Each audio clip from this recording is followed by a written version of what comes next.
listening to the Gettin Salty Experience podcast. And we are back. Roofie, hit the button with 1084 at the box. Welcome back to another episode of the Gettin Salty Experience podcast. We're at the kitchen table. It's the only one that brings the Firehouse kitchen table and all the antics and all the fun, shenanigans, the advice, the shenanigans, the religion, the pop. Exactly. To you. What? What do you got? A new one, Petey? Oh, he's got a couple of new ones there. Yep. Oh my God. Oh my God. I'm sure you're going to use that one a lot. Yep.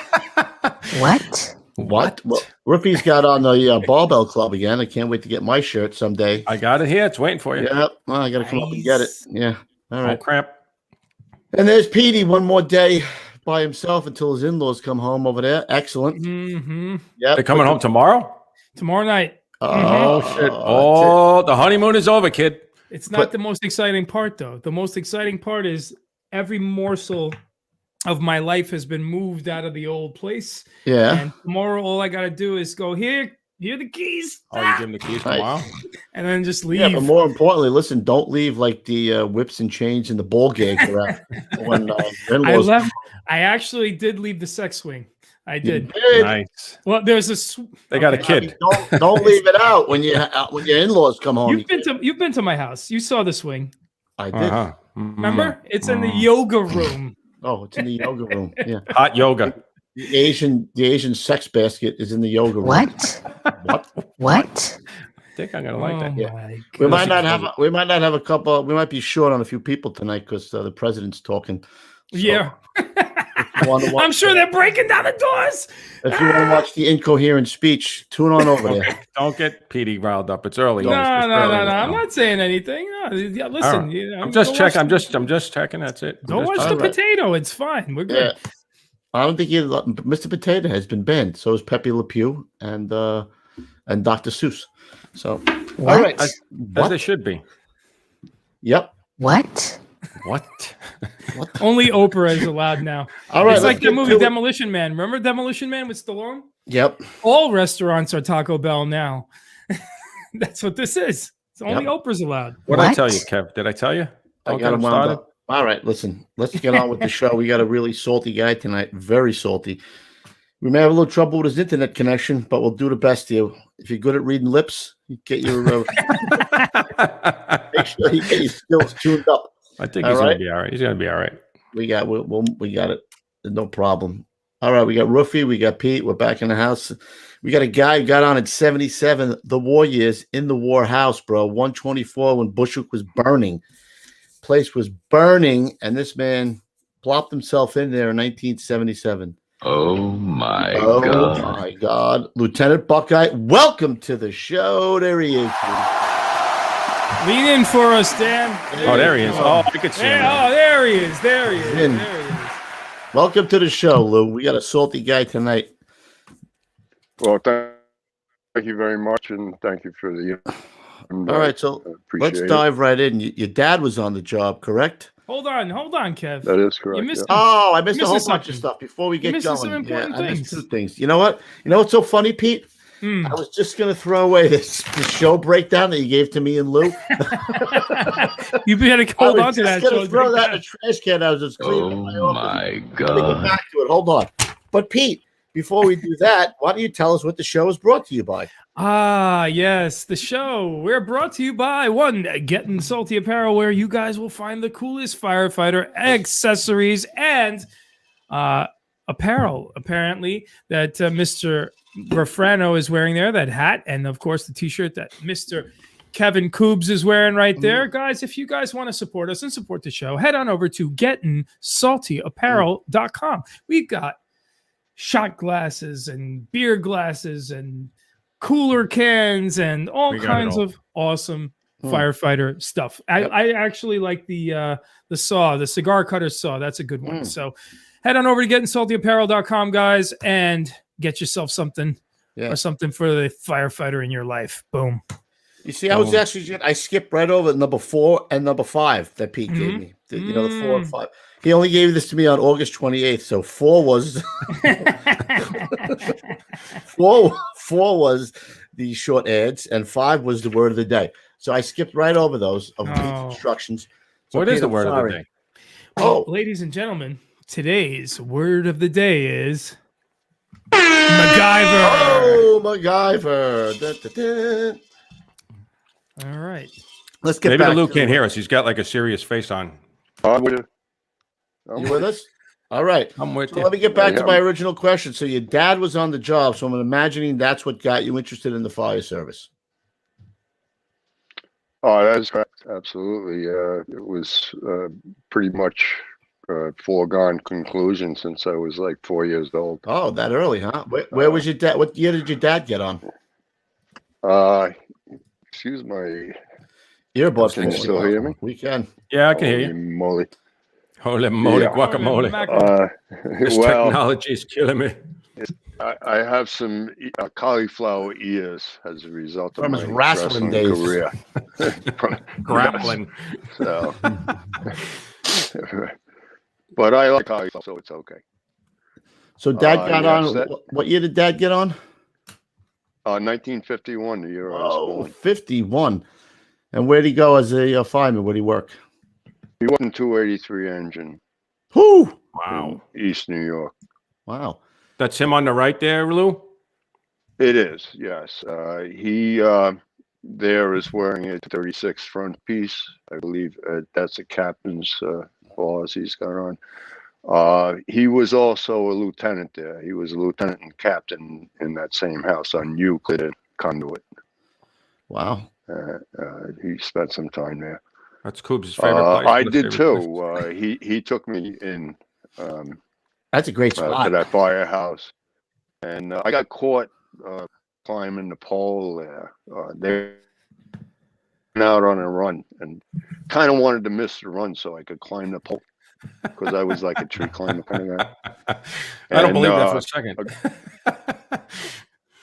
A guy came in for his check, and he caught me. I was halfway up the pole, and at the time, Walt Disney had the Matterhorn was a movie or whatever it was, and they were climbing up in the crevices of the mountain with their back against one wall and their feet against the other. So I have a tree in the backyard, and that's a double oak, and I used to. Well, I climbed to the top all the time and what. And and in the meantime, he caught me. I had my feet on the wall and my back on a pole halfway up. So I reached up and switched around and climbed there and, got out into, the bunk room or whatever. And then went downstairs and I was like, oh man, I'm hung. And I'm walking down the stairs and the guy walking up the stairs to get his check. I never seen nobody do that before. I figured, oh boy, that's it for me. That's good. You're good. But the company came back. He said hi to everybody and he left. And I thought I was home free. But then it was like the next morning, I came down, and he's there in uniform. He's working that day, and my father's sitting there, and having whatever breakfast and coffee or what. And the guy breaks out with, "Oh yeah, your son was shit. up in the thing and all this," and I'm like, "Oh God, I'm getting buried." And my father explained, "Well, to tell you the truth, he does this at home with the trees." I'm gonna shut this phone off. Yeah. That's pretty funny, man. That. That's all right. But yeah. So So he was lieutenant and captain there. To what year? Yes. Well, I'm not quite sure. I would say he went on to chief and probably he did 10 years in the 5-4, and then he was in the 4-4 before that. I would say probably did 15. So I'm thinking he retired in 82. So around 68, he was promoted to chief. So you got you were on the job the same time as him then? You got out. Yes. He retired in 82 after 32 years, I believe. Or maybe it was a little bit more than that. It was 51 to 81 would be what, 30? So Yeah, you're right 32. there. You're right Yep. there. Yep. Yeah. So I guess that's where you got your start. So Yeah. He was actually truly, a pacifist who fought the war. World War II. He knew when to fight and who to fight and whatever. But in the meantime, truly was on the side of being not a warmonger, but couldn't understand the Vietnam War at all. If you're going to fight a war. right. And didn't agree with what was going on with that. Yeah. And when I won the lottery with the draft, he was really upset, and so was my mother. But in the meantime, I was like number 16. Although So that's the lottery you don't want to win, of course. Yes, well, truly, my opinion was, let's get this over with. But Yeah. If you're going to go do it. I did get drafted, but I never served. I was in college and got drafted, and Nixon ended the war prior to my entry to the service. So that's how that panned out.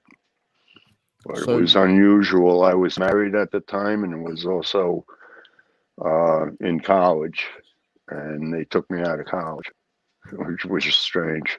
Yeah. They could have had an officer. Oh, you were married in college? And yeah. Wow, you really love that woman. Well, she likely saved my life. Yeah. As far as it goes. In more ways than one, probably, I'm sure. Yeah, without a doubt. So, but Nice. no regrets with that. So Yeah, what year did you take the test then, Lou? Because you got on at 77. What year did you take the test? I believe it was a 71 test. The 71 test. Okay.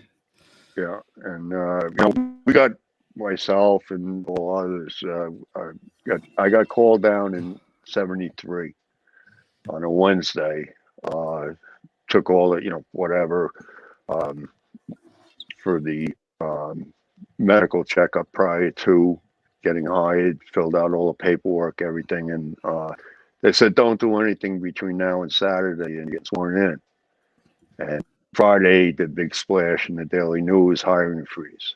Wow. Holy Christ. They did layoffs and all this other stuff. So the guys That's that weird. were hired, I think it was 3 classes before me that got Oh, hired. you were that close to having that time early.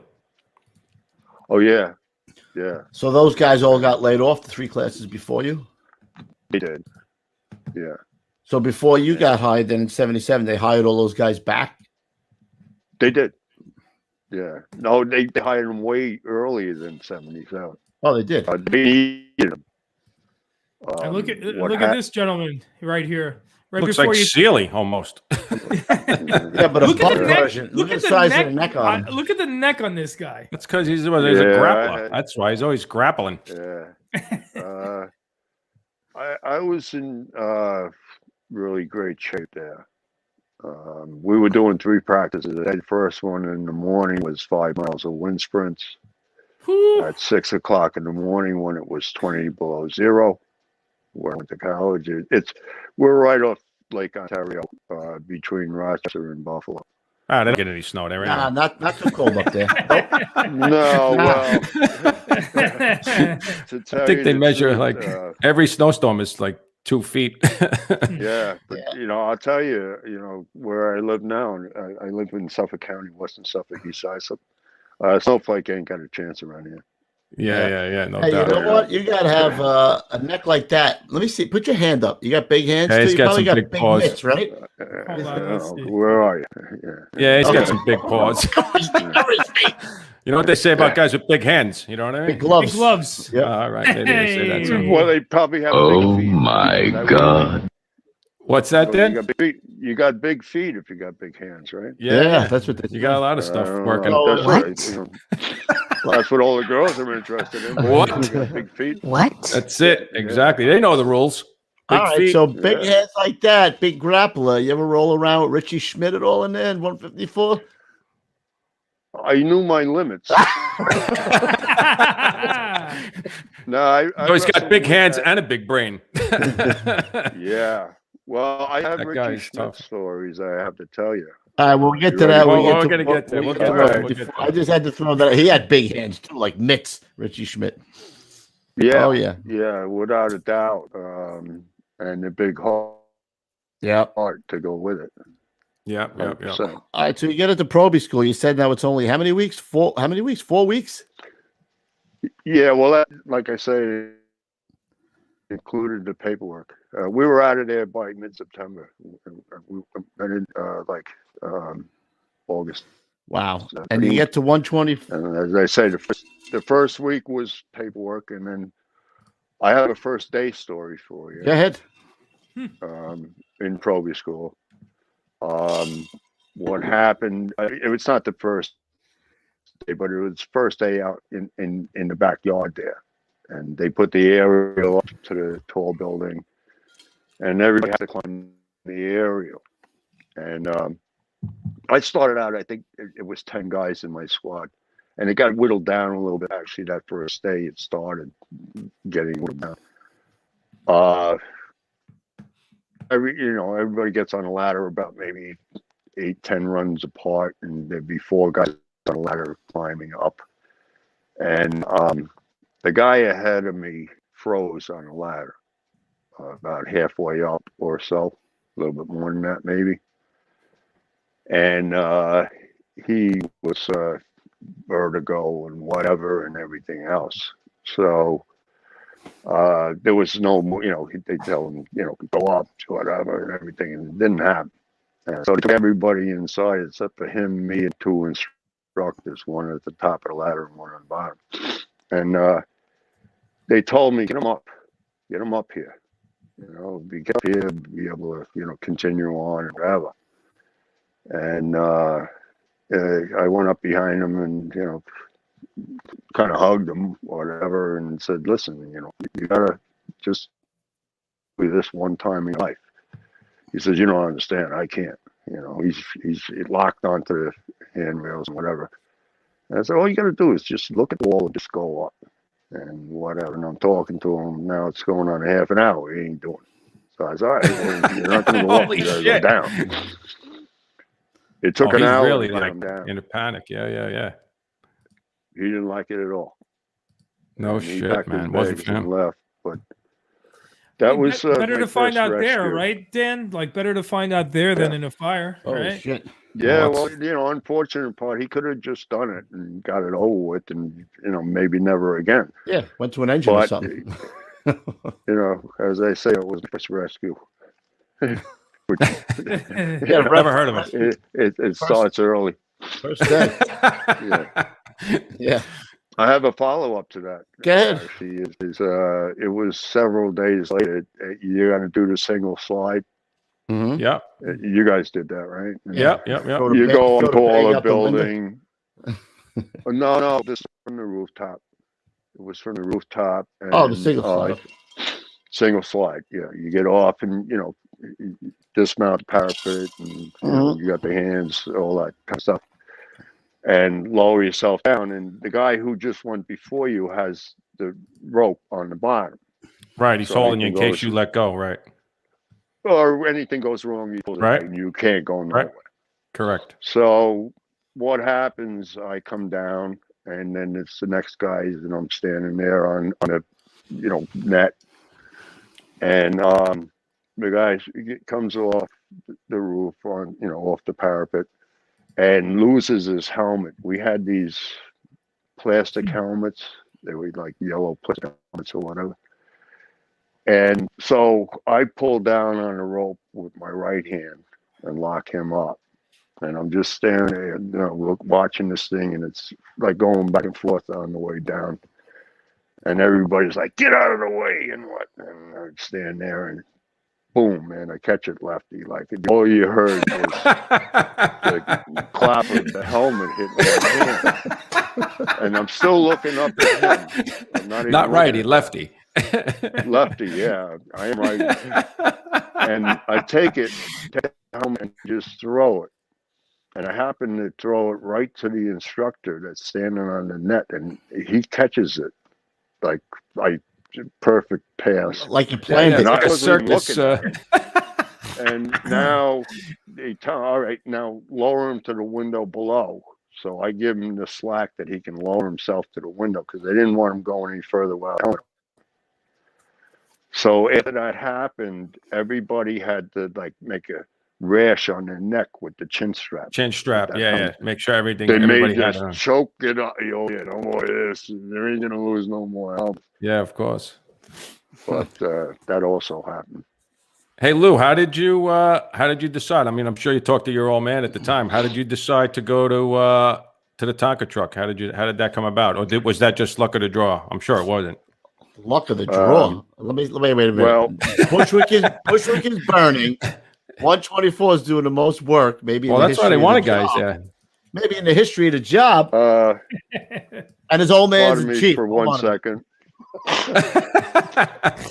Nice. I had to give it. Oh my God. Yeah, but in the meantime, my father wanted me to go to 107 truck. It's kind of down the block from 236. Right, 236. That's why I wanted to go there, right down the block, right? No, because it was a study house. They do enough business to know what they're doing, and in the meantime, you could do books and like that. And that's why you wanted me to go there. I had kind of a run-in with one of the instructors over at the Rock, which had to do with the mile run. And he was over there at a 26 truck. And we had this thing with, actually, you had a target with your pulse with this run. And it was a percentage of what your maximum heart rate is. You take your age and minus this and minus that and all this other stuff and come up with a number. And my number was 26, which was kind of low for like most. You're barely breathing. Time. Well, I was in great shape. Yeah, that's huge. I'm at 60 right now, just sitting here. Yeah. I mean, I don't want to take mine. How do I know where mine is? 55 either. But in the meantime, what it is, I started always last on the run. I made sure I was last, and on the finish of the run, I was first. I was a long distance runner. I was a track man in high school. Ran the 2 mile, the mile, the this, to that, everything else. Really great time. I don't want to give you, but in the meantime, I was sub 5 minute mile. I was actually 4:10 was my best mile. 2 mile was like 8:20. I could run. I think I could do 1 mile in 8:20. If you're lucky. If I'm lucky. But I had a good time, sub 60 seconds, 56 in the quarter, all that. Wow. And I was a runner, and I was in really terrific shape when I went to Proby school. I worked doing masonry construction, and I worked for a fellow. He was a Marine.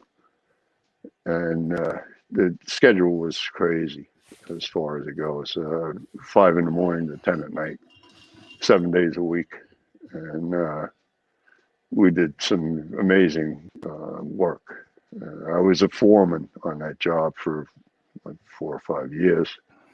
And we pushed out tremendous. We did mostly finish work, coping tile and marble dust on cement pool. But we ate up the island and part of New Jersey and part of Connecticut and upstate New York, which, we had a lot of business because we were very good at it. But in the meantime, I went right from that job. It was sudden. Within 3 days, I was, trying to march around the campus over there at the Rock, from going from out of the swimming pool to that. It was very sudden that we were hired because of the blackout and other business that the fire department was doing. The carnage was incredible. My brother-in-law was in Jack Agnet was in 124 truck prior to me getting there, and he and two others, Peter McCarthy, and it'll come to me, Jack Teddy. They got blown out of a sawdust hopper, and the three of them narrowly escaped death. The hopper was a floor above the roof. It was a woodworking shop. They had a duct fire, and they, knocked down the duct fire and whatever. And one of the workers in the, building or business opened a smoke damper. They had seen smoke coming from this sawdust hopper. And the lieutenant said, "Put the ladder up, go check it out." So the three of them went up there, went inside of this enclosure, the sawdust hopper. And suddenly, one of them, Jack Teddy, I think it was, but I'm not sure, heard this jet motor start up, and he says, "Get out." And the three of them exited, and it was like, head first and all this other stuff. I think it was Keddy that went head first, and the other two, he was, I think, last out. I'm not sure. But Peter McCarthy got injured. Jack, my brother-in-law, wrecked his leg, his knee, his ankle, his everything, as far as it goes. And Jack Keddy, he broke both wrists, and he wound up with very limited motion. It put him out of the job. It put my brother-in-law out of the job. And Pete McCarthy was able to get back to work. But yeah, but when I got out of Proby school and went to 124, I was surprised how many guys in the 2-8 battalion were from my Proby class. It was 2 or 3 guys in every company. And I said, "Oh, that's great. I know, guys and everything else." And a little while later, a month later or so, once some more guys got injured, I discovered it was the carnage that was going on.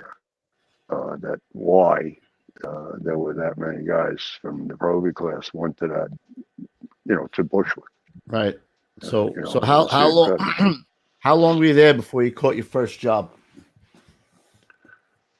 I think we're talking minutes. No Really? shit. Really? Yeah. Wow. Yeah. Well, truly, there is a story to this. There's a story to everything I'm going to tell you. But anyway, I'm there. It's a night tour. It's my first tour, and we get a run, and we go. A lot of the business we did was pull boxes. This particular one was a phone call. It was fire, and so we go, and we get there first due. Bob Stanton was the irons guy. I had Can, and you saw him, and others were there. Most of the guys I didn't know their name yet. Yeah, sure. Bob Stanton, I didn't really have his name.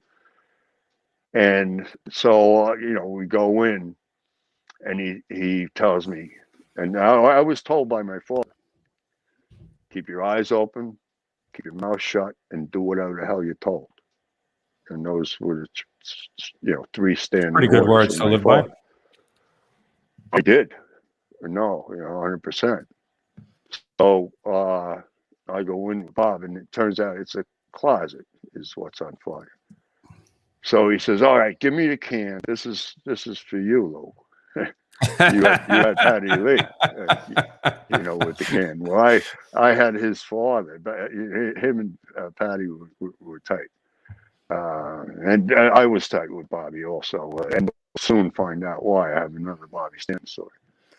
But in the meantime, he says, "Give me a can," and he says, "Go upstairs and check out, for extension upstairs." So, all right, You know, I'm thinking like, this is out of the, you know, really? Okay. So I go up the stairs and go into the apartment upstairs, and Vinny Simon's home through there. He says, "What the hell are you doing up here?" I says, "The big guy told me to come." You don't know his name. This is about 6:15 in the evening. 15 minutes after the 15 tour minutes starts. into the tour. Yeah. Go upstairs. The big guy told me to go upstairs. Truly, you know, the big guy. He is a big guy. He's like, you know, 280 or more. You know, really powerful man. Every guy in that company. I mean, I was one of the shortest guys. I'm 6'1". You know, the only short guy was, you know, maybe Bobby Metcha, a couple others, and all the officers were shorter. You know, Patty Schweiger, 6'4". And, you know, Schweiger, John Heist. man. Well, John Heist, his shin is, you know, huge. You know, I mean. So when you said the big guy, he wasn't really sure who you were talking about. Well, who was talking that night? Yeah, right. Simon is also, he's 6'4" or what, you know. And I know the player. problem. They're all football players. I'm a Croatian, so I'm a short Croatian. At 5'10", I'm considered very, like, all my friends, family, they're all towering over me. At minimum 6'1", 6'2". You know, these people are tall, so I get it. Yeah. It's Yeah, you know, it's a yeah. weird Well, feeling. no, actually, compared to all the other trucks around, you know, 112, 111, 108, this and that. 124 was the big house, and I'll tell you, you know, you wouldn't want to fight them, and you wouldn't want to feed them. Frankie McVeigh, I mean, every one of them was like, geez, you're talking, you know, big, powerful guys.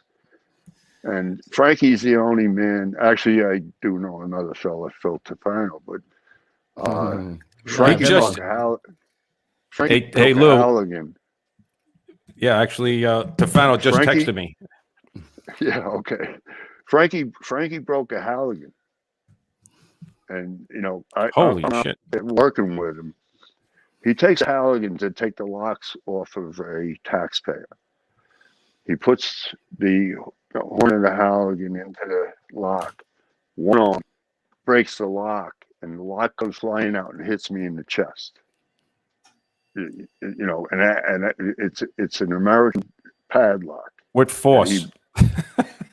Boom, man, and Gunshots. And he goes right down the block doing this, and I'm pulling the pins and putting the roll-ups down, and he goes along and boom, and instead of the lock break and the horn, you know, you got the ads and the spike, whatever, the horn and the Halligan. He breaks that off. Oh my God. Throws it down on the ground, goes over the rig, gets another one. All right, and continues on down the block. You know, Frankie was a very powerful man. So wait, before we get past, what happened to when you gave the guy your can and you went upstairs? Well, Vinny told me, He threw it down the hole. Get the fuck back downstairs and everything else. So I'm thinking, what the hell am I gonna do? So I get downstairs, and I said, "Yeah, I found the guy up there. I brought him down to the chief." And no, I didn't tell him that. I said I get down there, but I got a rescue up there. I get downstairs, and I asked him if he needed another can. What did he do with your other can? He used it.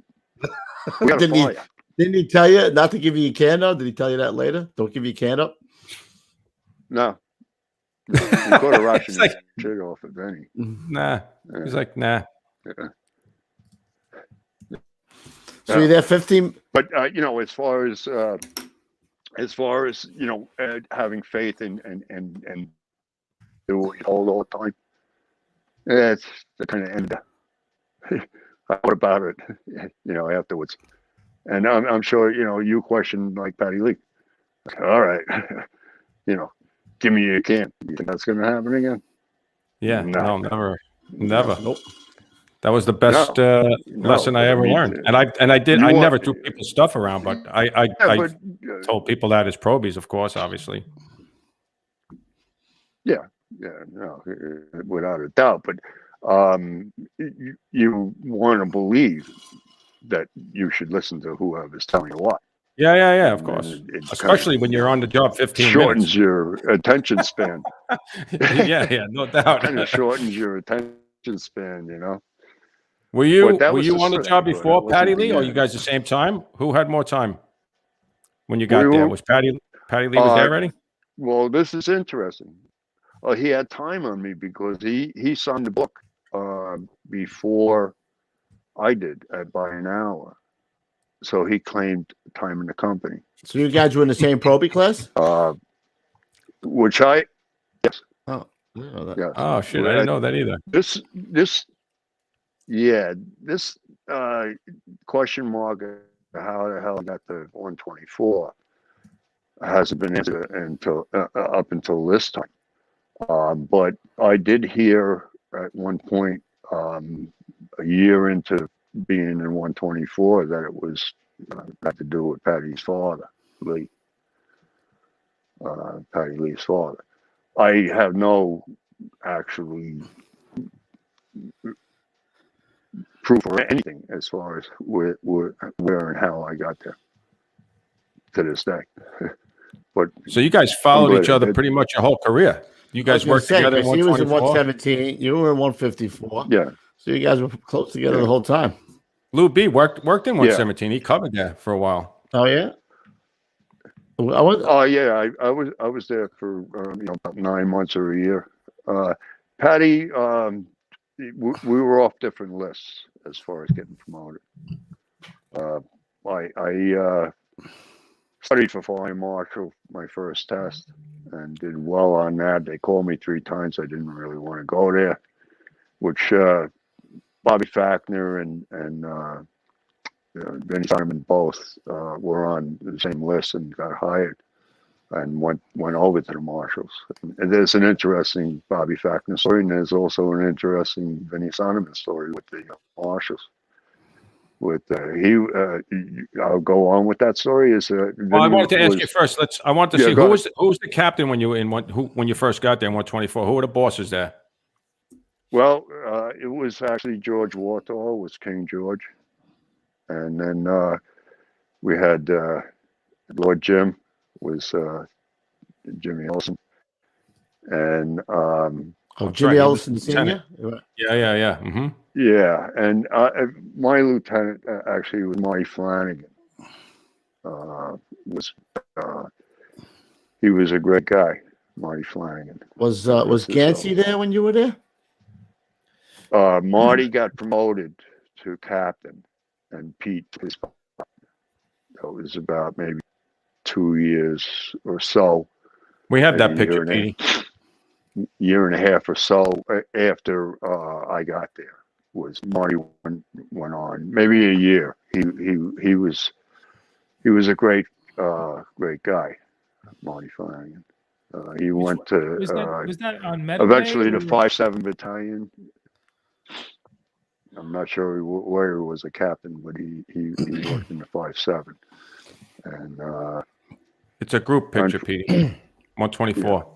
I got you. 124 group picture. So Yeah, that's the chief there in the middle. Yep. yeah, that's Scansey, and on the left is Richie Hurst, and Richie. All of these men are my really great friends. Mike Hogan is my mentor, and actually was really a great ally of mine. He got promoted off the same list that I did a little earlier. I wrote well on the test, but my seniority hurt me. I had none. Jimmy Ryan also is in the picture next to Mike, right behind Mike Hogan, and he's between Mike and Pete. He also got promoted off of that list. And then it's Van Johnson is the one next to me. And I'm on the right-hand side there, in case you didn't recognize. There he is. Look at him. Holy shit! I didn't even recognize you. Yeah. You know what? I'm looking at the picture. I didn't even realize that was you. Which over guy there is to the him? right. I think that's because I'm wearing a tie. If you look, Yes. Would you have house watch that day? yes. And you either wore a tie or you had to put your name tag there. Yeah. and I That's chose the Tonka. crazy. You know what? Could You know what I want to imagine? ask you? Yeah, I want to And ask you a little. if you look, just 1 second, if you look on the picture, you'll see I have the keys hanging there. Yeah. Off my, Yeah, the right, bottom of your so- bunker coat. yeah. So the position, it would be an outside position. You got to Pull open box? the door. Pull boxes, of course, but open the door at the firehouse. On that side of the rig. Yeah. The roof on the outside, on either side. The shelf is on the, was the roof. So what I wanted to ask That's you was what you said before. I want you to try to explain this to guys when you said the carnage that was going on down in Bushwick at that time. I don't really. I lived not that far from there, so I vaguely remember what was going on. But when you look back at the numbers of what 124 was going to, the amount of fires that they were going to, what was it like? we were doing 7,000 runs with a little over 4,000 in work. 4,000 in work out of 7,000 runs. So it was not out of the ordinary that you would go to 2, 3, or 4 fires a night. Our average was 5 in a 24. 5 jobs in a 24. Were a lot of guys doing 24s, Daniel? Likely 2 or so would be occupied, the rest vacants. The vacants were barn burners. Yeah. They were all frames there too, man. And once the building got to a certain state of decay with fires, the third fire or whatever, the contractors taking them down got double pay. So there was some they kept burning pressure them. for them to burn them. Yeah. Petey, show that picture that Coop's dollar dad. signs would go up. Yeah, I got it. Yeah, there was. Yeah, that's a picture that my old man took. He owned a camera store right down the block on Knickerbocker Avenue, and his box came in, and it was I think it was a hot July day, right, Lou? In July, and he ran out with one of those little pocket 110 cameras, and he took some of the best fire pictures ever, man. Yeah, well, he took the whole roll, and but I have some information as far as what's going on there with that rig. It's burning. Barry Feeney was the chauffeur. Barry Feeney was the chauffeur, and he got into the rig from the passenger side to move it. The windows actually melted. Right? The tires were the same. Lenses, all that. The chauffeur's window was actually melted out in a curve, and he drove it out of there. I drove it out of there. Wow. Saved the rig. Yeah, Chief Kleehouse was saying that he drove it August out of there. 77, and it was 104 degrees that day. Can you fucking imagine? Well, it was actually in July. Was that? Oh, maybe it was July 77. July 77 at 104 degrees. Holy mackerel. Yes. This was the same crew was working that worked the blackout 2 weeks earlier. Now that truck stood on the corner of DeKalb and I'm thinking Broadway, and operated at. They had an all hands, a second alarm, a third alarm, and a fourth alarm without moving the rig. Holy shit! You're talking about the night of the blackout? That was the blackout. Yeah. If you guys don't know, the same crew was working this day, and I have this hearsay information. This is hearsay. That day was 112 and 277 had their picnic in Heckscher Park in the east side of the town that I live in, and 112 was manned by members of 124. Really? So they had the whole. You had the whole company. That's half of it, but that's probably why look at the fire. No. Yeah, no doubt. You let it go. You guys didn't do so good there. No, never lost the foundation.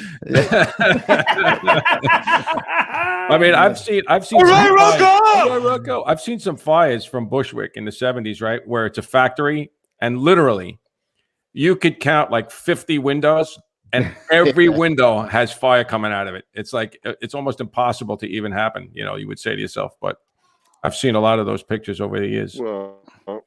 Well, we had actually some major installations there. One of which was Reinfeldt.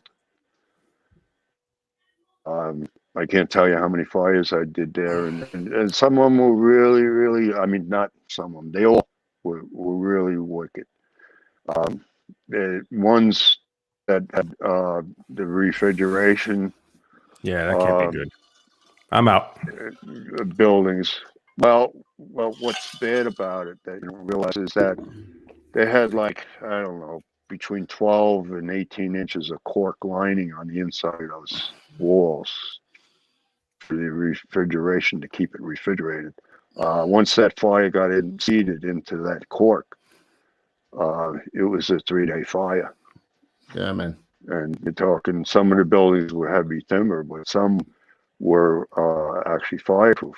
And I had one. This fire is exactly what you're talking about with the windows. It was, I don't know, 500 feet long, the building. Yeah, that's got to be the one. High style windows. Yeah, that has to be the one. Frankie every window. Frankie went along. Yeah, every window. Frankie went along with the bucket and went boom, boom, boom down the whole thing, man. I think 200 windows or something that he took. But what happened with myself, I got up, I had the irons, I get up the stairs. Fire was on the second floor. And I opened the door to, it's a big open area. And the fire is burning about maybe 200 to 300 feet away from that door. When I opened that door, I melted. It was intense. What was in there was the return boxes for quart bottles of beer. That can't be good. They're waxed cardboard. And there was 10,000 million of them in there. And they were roaring. And well, that's... You probably didn't do 218 got up. 218 got up there, and I said, "Listen, this is really bad." I says, "When I open this door, you got to have the line going, or we're all going to get burnt."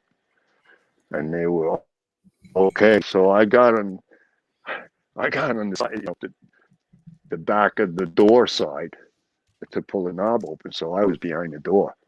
As soon as I opened the door, he yelled, "Close the door!" And no doubt. the hand line was not working. No, we used the towel. There was no way that you could stand it. Even when they opened the line, how was intense? How was Patty Schweiger? God, Patty Schweiger. How was he? Patty is. He's beyond comparison, which most of the men there were. I was, one of the funniest guys around, but he was like the Jack Nicholson story with The Last Detail. He was an MP that took guys to Leavenworth was where military was put, and he tells a story of one that he transported where he killed his wife, and they get to be friendly. The guy's a nice enough guy. They get to be friendly with him. It's like the movie, and they finally asked him, "Why'd you kill your wife?" He says, "What am I going to kill every guy in town?" But bum. Well, true story. I got a question for you from the chat, Dan. There's a guy named Phil Tefano in the chat. Philly Tooth. Philly Tooth, and he says, "What about the New Year's Eve job in 1995 on Roosevelt?" Yeah, that's a good. That no, it was actually Roosevelt and Woodside. Where you know where Sean Yeah, is? absolutely. I wouldn't figure you would, but in the meantime, I figured you would. It's across the street. The building ain't there anymore, but it's on the park right there. You didn't do good there Woodside, either. The foundation's still there, though, fully intact. Yeah, exactly. It turns out now we're talking about New Year's Eve. Okay. But you're 154 now. This is 154. We're skipping a lot. Yes, it's 154. I have a detail from 117, Paul Sokol. My favorite, the Zoccola. Yeah, no, good, great Big find. Philly. And Phil. Yeah. And what happens there? It was a I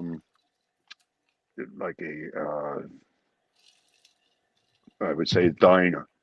Right on the occupancy was right on the park side of that building. It was a triangular shaped building. On the Roosevelt Avenue side, there was a couple of bars. Yep. On the 6-1 side, a couple of more bars. And on the Woodside side of the building, it was all individual stores. The second floor was offices, including a lawyer's office. So we had gotten in there. Rescue was operating with 292 on that occupancy, the original fire occupancy in that building. And none of the roll downs were taken on the Woodside Avenue side.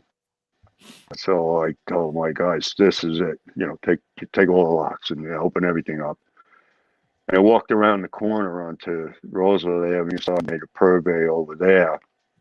And there was a bar there and this and that. And I go in the bar and I said, you got to tell these people to leave. They're all Irish. It's 11:30. They ain't leaving. And there's smoke, at the ceiling level in that place. And I said, you got to get them to leave, the bartender. And he says, I said, all right, well, I'm going to be back. Get him out of here, Give him a last call and get him out of here. Probably. They were Irish. Irishmen. They were Worse. Irishmen. Yeah. No, they were Irish, serious, guys, and all this. That whole neighborhood, Woodside. Oh yeah. Has a lot. Irishmen and Filipinos. I know it well. Yeah. Well, right then it was very Irish, and all the bars were very Irish. They changed since, but at that time. So anyway, I get back around to the guys, and they're, continuing to open up, and we're going along, and making searches and this and that, and the occupancy, seeing if we got any extension, this and that, and next thing, and they finally get down to the last roll down, and that is the entranceway to get to the second floor.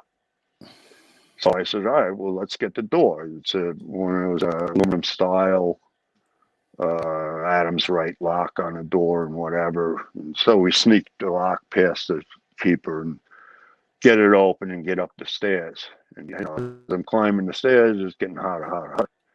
Get up there, and I said, all right, I'm going to do a Hodgsy Dobbs down here. Just give it a quick look, see if we got any extension, and see if there's anybody cleaning the floors. But they would be locked in, which happens a lot. But in the meantime, nah, So we go along doing this, and at the lawyer's office, open that up, and it's all Now this is the end of the building that's over where the original fire is. So it's smoking there and whatever, all right. Now we get from the chief is urging everybody out of the building, off of the building. They're up and we're gonna, surround and drown. The roof is going, things are happening. So I tell you, all right, listen, we're out of here. And 136 had an aerial to that occupancy, to the lawyer's office. So we go now out to go to leave that lawyer's office, which I had closed the door when we went in there to make the search. Go out, open the door, and the fire is burning through the floor in the middle of that hallway. So it's like, uh-oh. And they turned around to me, and Phil said, now what are we going to do? I said, well, we're going to go that way. So they turn around and beat, you know, and now I go and close the door to the occupancy because I don't want this shit following us, and go over to where that ladder was. The ladder's naturally gone. It's to the roof because they got to get the guys off the roof. Oh boy. So I hear them in the distance, and I'm like, holy shit, they're going to crush me with these. It's all bookcases that are like 12 feet tall, and they're going to domino me underneath them. And I better get out into the hallway. And, you know, it's center hallway there too. I get out to the hallway and, you know, follow the noise to them, and get over there, and they're at the window on the far end of the building.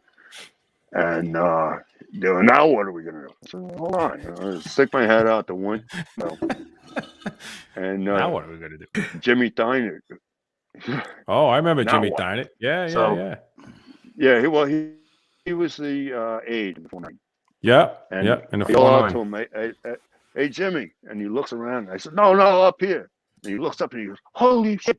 I said, you wouldn't mind getting us a 35-footer over here, would you? So he goes scurrying off.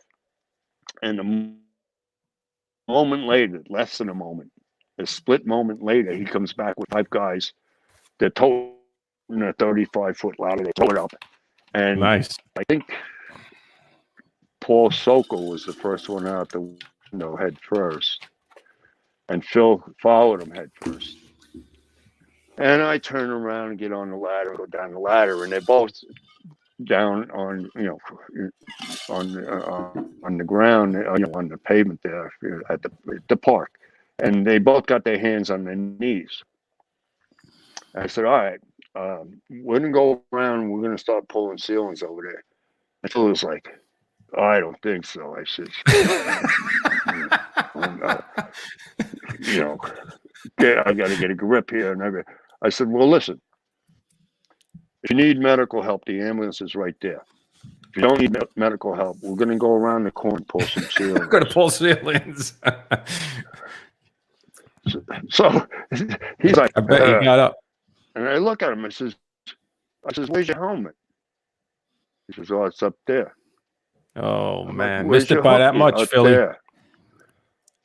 So I said, okay. And I climbed the ladder, get the gear, bring it back down, give it to him. I says, I hope you're rested by now. We're going to go pull some ceilings. I never heard that story about Philly. Goes, all right. I have more. Philly's a big football player, man. He should be in shape. What are you I talking know. about? That's what I'm saying. What's going on, Phil? Uh-oh. You gotta called me have like Phil- 65 times he was calling probably me. Gonna, We're gonna have he's probably show. going to get back to you. But in the meantime, so anyway, I said, all right, hold on. So I go back over to the bar where everybody was sitting there. I go in there. It's still in there drinking. And I'm like, did you call last call yet? They're still sitting there drinking. He says, yeah, this Definitely is last call. And gotta be. The smoke is now right at hair level. This guy's sitting there. And it gets down to be like their eyes. And they all just stood up and they saluted and walked out the door with their drink. I love it. And the bartender says, I'm out of here. And he says, I don't even care if they took the glasses. They're probably going to get burnt up anyway. And I'm walking out the door with them. I said, well, glass doesn't really burn, but yeah, you're right. Oh, by the way, this is going to be a foundation in about 2 hours. Yeah. So, No doubt. but, evidently, or eventually, the fire went out. And, everybody's taken up and everything. And I say to the chief, yeah, it's going to take a little bit longer. You got some lag over here and this and that. Okay, go, whatever you got to do, take some time when you get back. We're going to take an hour. He says, oh, yeah. All right, good. So I get the guys and I said, listen, anybody got to take a peek? They're all like, well, yeah, maybe. All right, we'll go around the corner. So we go around the corner of 61st Street, and there's, Mary's Bar, whatever it is there. So we go in there, and I said, all right, one at a time, whatever. It's only one store, toilet bowl, whatever. And I said, let's hurry this up. We got to get out of here. So they each go, take a beat. I said, everybody, and I'm the last one. I'm always the last one. So I go and I told them nobody goes anywhere till I get out of there. So I get out of there. I said, all right, I'm buying one. That's it. It was New Year's Eve. New Year's Eve. It was now after midnight. Allegedly. Allegedly, could have happened. This is the only bar left. The other two burned down. So it was twice as crowded as it should. I was going to say, must have been. You seen all your boys there from the other bar. Yeah, exactly. It smelled like smoke in there. Oh shit! But right, so anyway, we've already got over. We had one and went home. We got to 154, so we're already there. So here's the big question: the first time you met the Rug. Do you want to back up a little bit? I really truly have to tell you some stories about 124. Oh, go ahead. I'll tell you. Well, I have some really really good ones. One I would love to tell you is actually Get Down Shoes. Is what? Get Down Shoe Store. Okay. Get Down Shoe Store. Get Down Shoes was the name of it. I like it. It was on Gates and Get down. Gates and Broadway. They had the L there. What had happened? We went on the second alarm. I told you, when I talked to you earlier, we had a lot of steel-plated buildings in the district. This happened to be one of them, and it was new construction. And played. Nobody knew that at the time, but we did find that out. Myself and Mike Hogan.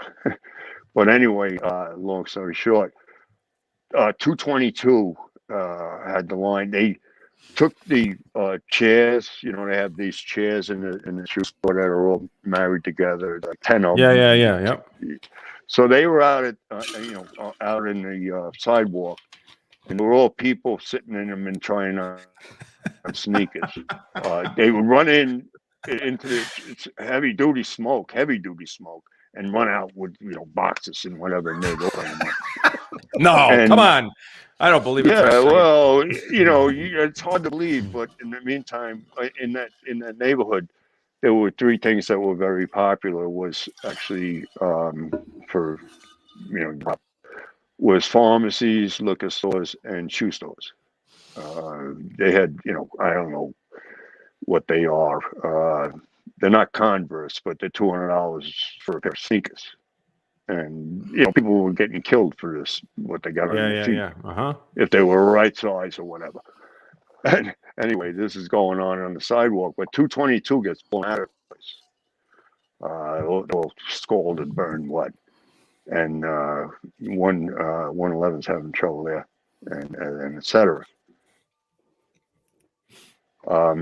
So they wind up. I think it was 277 tries, and they don't do anything with it either. They happen.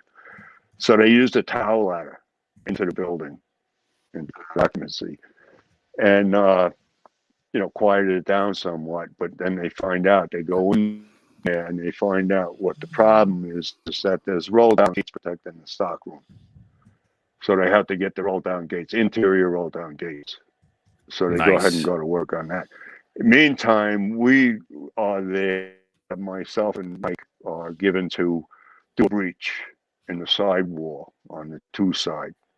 We're right next to, just behind the entrance to the basement. This was the breach we were attempting was into that stocked area in that rear part of the structure, two-story cinder block construction. Turned out, I'm a demo man as far as concrete goes. I never met anything I couldn't break. gunning it, steel reinforced. It didn't matter to me. But in the meantime, we're there and actually sledgehammering, and it's 12-inch block with the corridor block is filled solid with cement, and it has half-inch rebar through the corridor block. So we're breaking, and you got to cut, and half-inch steel is a little tough on it. Use a bolt cutters on it. And you got to use the torch, this and that. We're going back and forth with what we got to do to get this thing open. And we get through the cement and the steel of the structure itself, the cement block, and find it steel plated on the interior. Shit. And that explained the condition on the roof, why they laid the saw into the roof and it stripped the saw. Every time they tried to open the roof, it was actually put down before the roof was put on. So it's steel roof and steel walls. For shoes. And what? Right. For shoes. So what happens is 111 now, they get the roll downs and get into the stock area. Now, this is all PVC and all that kind of stuff what these shoes are made out of. It's all synthetics and it's all plastics and it's all crap and it's all deadly. But in the meantime, they find a trap in that stock area. They open the trap door and go down there, and they get actually shelving collapses and buries the. This is unknown to us. Myself and Mike had done what we did with who take it low, and it was Jimmy Thornton was the chauffeur 112. He comes running around the front of the building. Collapse! They're trapped in the basement. I'm sitting right at the basement door, and Mike. So I get up and go down there, and rescue had been down there. This door had been open for an hour or whatever. So I go down there and make my way towards the right and find the door. I open the door. There's two guys unconscious on the floor, and Brendan is wobbling. He's trying to transmit, and he's like going. I said, "Hey, Cap, come on." I grab him, and he said, "No, you got to get them in." I said, "No, you first. I'll come back for them." Picked him out, and I think it was Jimmy Ellison that I handed him off to. He met me at the base of the stairs. It could have been him or Mike Cogan. I'm not really sure, but I think it was Ellison. And I hand him off to him. He takes Brennan out, and now I go back, and I'm not sure who the next guy was. I think it was Richie Catalano. Richie was there anyway, but in the meantime, I think he was totally unconscious. Drag him out, and Patty Schweiger meets up with me, and they hand him off, and I said, "Patty, I got one more." So I go back for the third guy and get him and drag him out, and every guy that's on the scene is reaching through the hole. They took my clothes off, and I was like, down to my, they took my t-shirt, everything. I was stripped, and got my back was raped by they had, that iron that holds the cellar doors open. It's like a hook that you put from one door to the other. Yep. So you people falling in. Yeah. They dragged me through. No, they dragged me through that and I was fine right up until then. But in the meantime, so the brothers fucked you up. Well, you can't blame them. It was like it just kept coming out of that hole, and that's pretty amazing. We get rescued there. Yeah. Did you get anything for that? I have. You can ask. No. That's incredible. You can ask Phil. You can ask Phil about my lung capacity. I can hold my breath for over 5 minutes.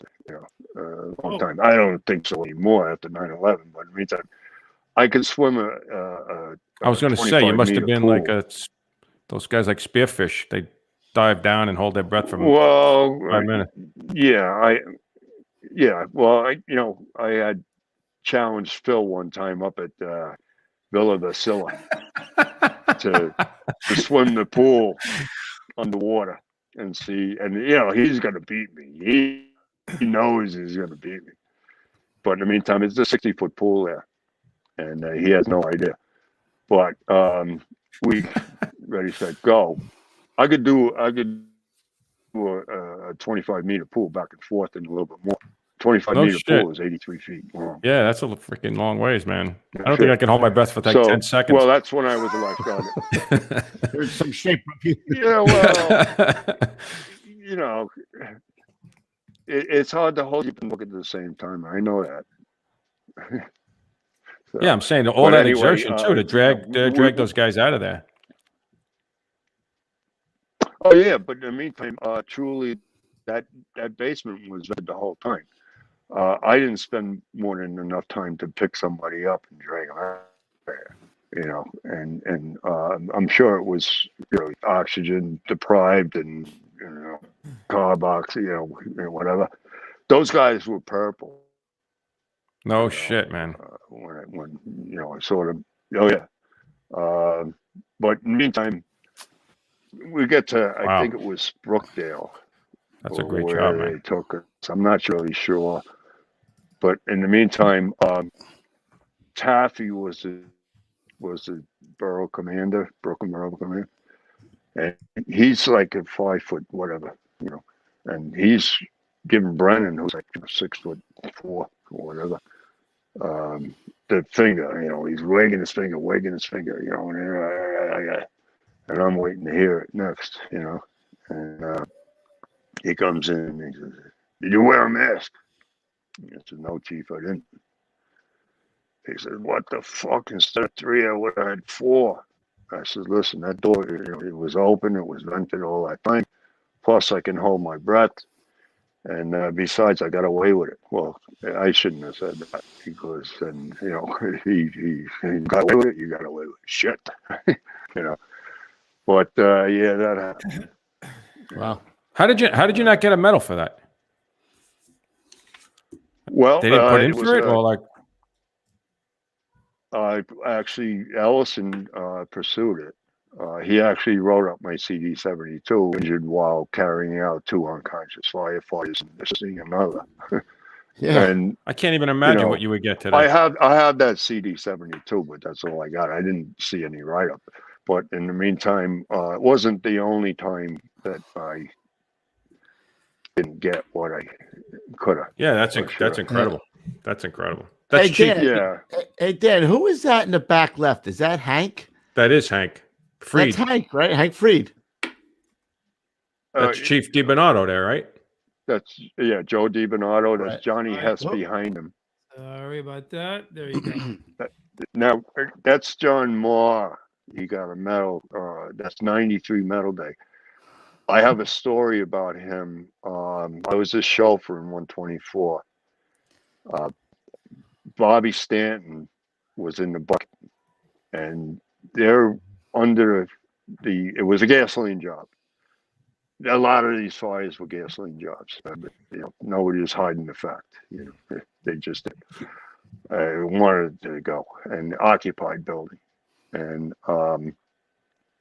what happens is, Bobby gets up and he wants to take the 3rd floor window.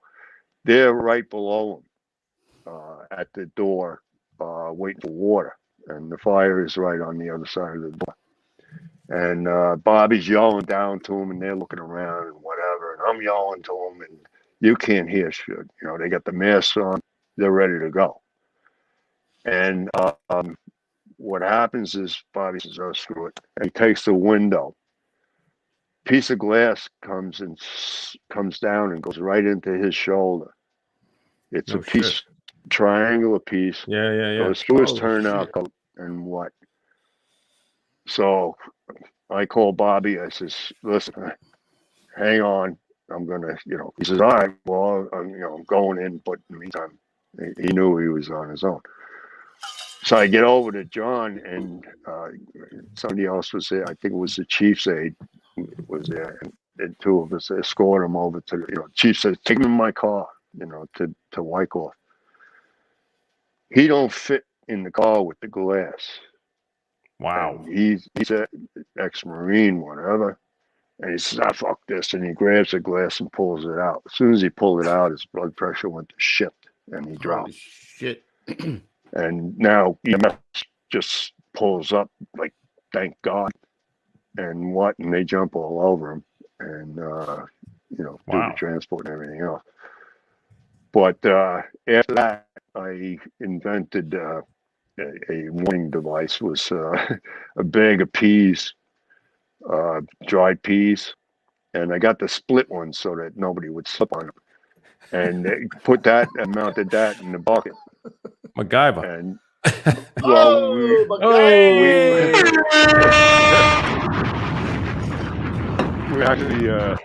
actually did use, but it was it was one of those things that eventually faded. But I wanted to put a can in the bucket, and you could hit them with the water, or else you even use it, fire-wise. But it was too bouncy around and everything else. And what? Yeah, brushed them.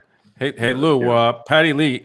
I spoke to him today. He wasn't going to be able to be live on the show, so he was saying something that you were the man when it came to how many uses you could do with the can. Like, how many things could you actually do with the can? 101. No, I'm supposed to say what it is. What? What it is. What it is What? was it was a game show that took place in 154's kitchen. It was invented by Phil Tufano, and a big player in that was Steve Herring. Cement head. And all. I mean, everybody had a whole list of what it could be. And I had grandma and pails, which are street signs that were broken off, and they'd be sticking out of the curb by about 6 inches or 5 inches or whatever.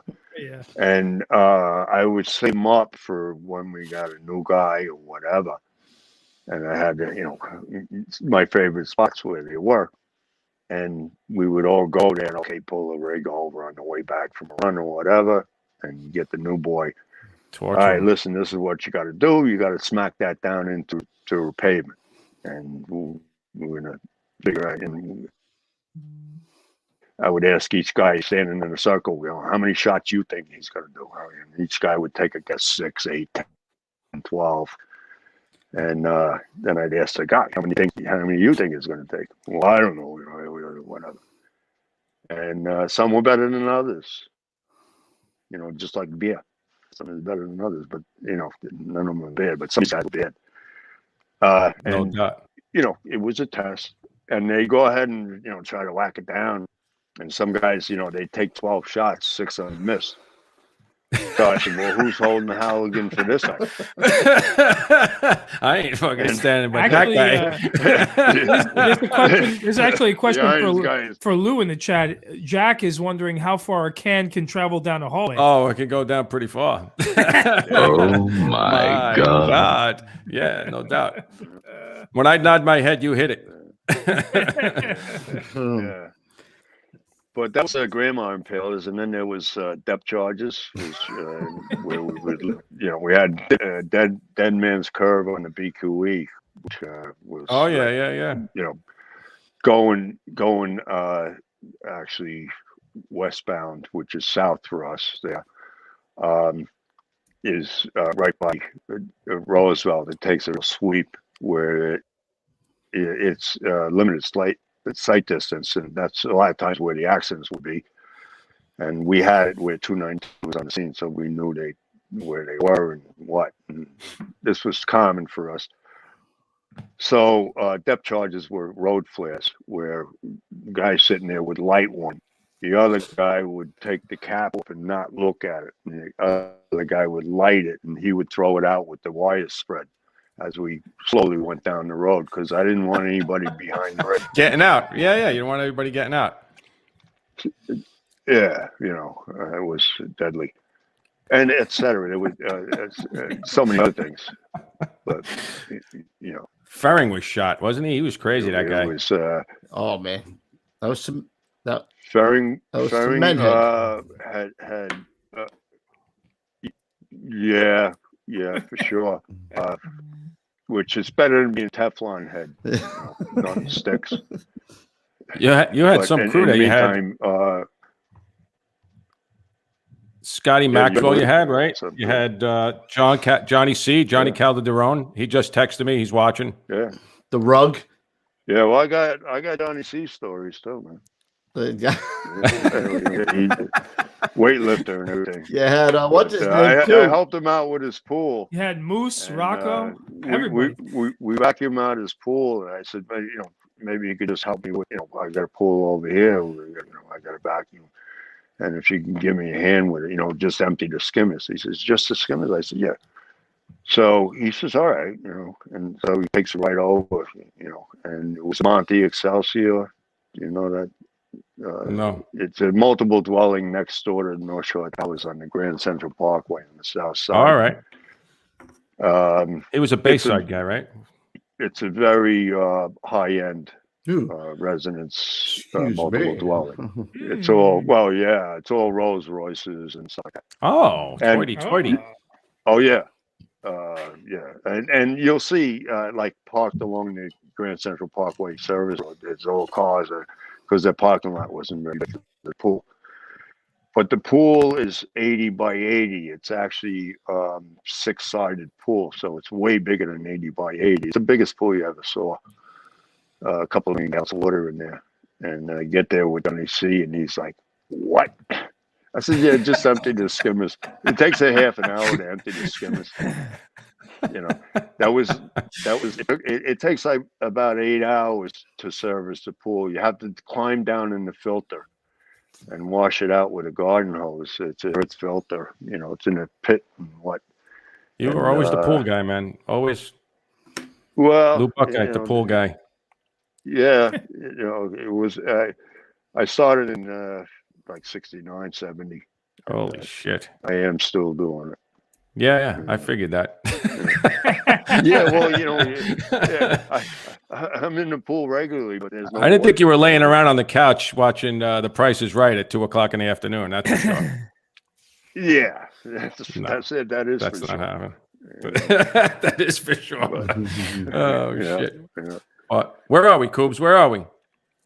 I know where we are. We got to have Big Philly Tufano on the job, brother, on the show. That's going to be a great show too. Oh, for sure. No, actually, he'd be a ring announcer. I know. I would go to every one of his. I would go to a lot of his fights, and he would. When my brother was still alive, he used to give us a shout out. He used to call him the Fink. Remember when Big Phil used to call my brother the Fink of Franklin Square? Those two guys. I'm gonna give you went some at more it. Phil stories. Is actually, I mean, he's a great fireman, but it took a while to get there. He's the self-proclaimed smartest man on the job. That's one of the stories I was just going to tell you. You heard that story, huh? Listen, I was coming to that firehouse when I was a kid. I used to go out and buff out with my brother, so I know all the stories over there. But what happens is Phil shows up and what, and he's a great guy and all this and what, but he skeeves easily. He can't take it as far as anybody throws up, he's gonna throw up, and etc. That's So freaking hilarious. we get a fire, believe it or not, we get a fire, and we had Steve Carbone was opposite me. You had it was Italian guy had that work out. Louis Monteleone was opposite me, and Carbone was opposite me. It was just you had the German over here in the truck, and you had to be whatever the breakdown. But long story short, we get actually over on it was 23rd Avenue and 99th Street is a multiple dwelling that's really in decline. Whatever, and that's 94th Street is like junction the other side, north to north, and a little bit east of Junction. But we go there. It's a compactor that has no compactor. The compactor assembly was Manuel, and he took the day off or whatever. But it's up to the 5th floor with garbage in the chute, and there is no equipment in the basement. It's removed, and all it has is the mounting plate and this and that in the basement. We get down there, and it's a reason for the fire. There always is a reason for fire, and the reason for that fire was the rodent population had gotten out of hand. The mice, and we're down. The basement ceiling is probably 6 foot. Is the height of it. So your helmet's scraping on that thing, and and Phil's down there like trying to, maintain a low profile, and he ain't liking the idea of all this Mises or what. So I said, all right, Phil. He's like an elephant. You got to set it up, though. He's probably like what? He's like 6'2", 250, Golden Gloves heavyweight champion, right? I mean, he's a rugby guy. He was a football player. Guy. Oh, yeah. He's an elephant. Player. He's like the elephant who's afraid of a mouse. Heavyweight Golden Gloves champion. Yeah. Heavy duty. He's a middle linebacker. But in the meantime, what the hell was he? What happens, I tell him, pull the stuff out. We got to pull this out and everything else. And he tells me, well, I respectfully decline that order. I look at him, I said, not today. I respectfully decline. What the hell are you talking about? What the hell are you talking about? What are you talking about? And he says, no, I don't like that, and whatever. And Frankie DiLorenzo is the chauffeur. Oh my God, I remember Frankie's him too, man. A great client. Yeah, and Frankie Kelly, says, all no, those I'll guys. get it. I said, nah, not today. It's his turn. He's a guy. It's Phil's turn. He's going to do it. And Phil goes, he's going to do it. Shit, he's going to do it. And he's starting to get convinced that I'm not going to let go of this. He's going to do it. So he go ahead and sticks the, hook into there, and the mice start coming out on hook. And he's like, oh, God. And Carl Bone tickles his ear. He'll put a groove in the ceiling. Holy shit. Believe it. Holy Christ. That's freaking now, another funny, Phil man. story. Yeah, we're doing the steel work we built a weight room. My face and, hurts. I had got a bunch of steel from a construction site over by 19th Avenue or whatever. And we threw that all up into the ladder and tied it off into the aerial ladder. And it cost us T-shirts. I told him, come by Firehouse, we'll give you some T-shirts. And he's like, well, what about the one you're wearing? I says, this, it smells like smoke. He says, yeah, I want, that. I said, you want war worn? And he says, yeah, I want war worn. So, Nice. I think it was Jimmy Harmon was the chauffeur. Jimmy Harmon. He gives up his T-shirt. He gives up his T-shirt. Well, I'm not giving you my shirt. I give You can up have my his shirt. T-shirt. Somebody else gave up.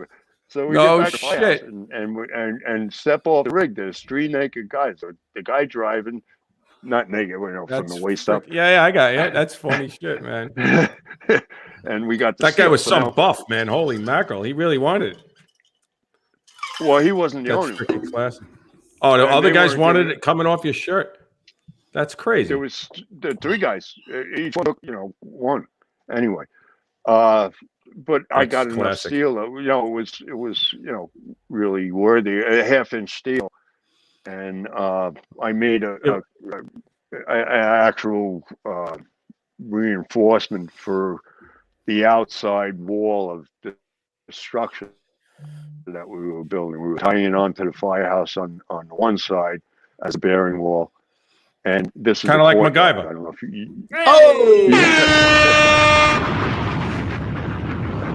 Of course, you were building something with half-inch steel. Why wouldn't you? Yeah, well, of course, because I had my benders and everything else, Of and course. my cutters and all this kind of crap.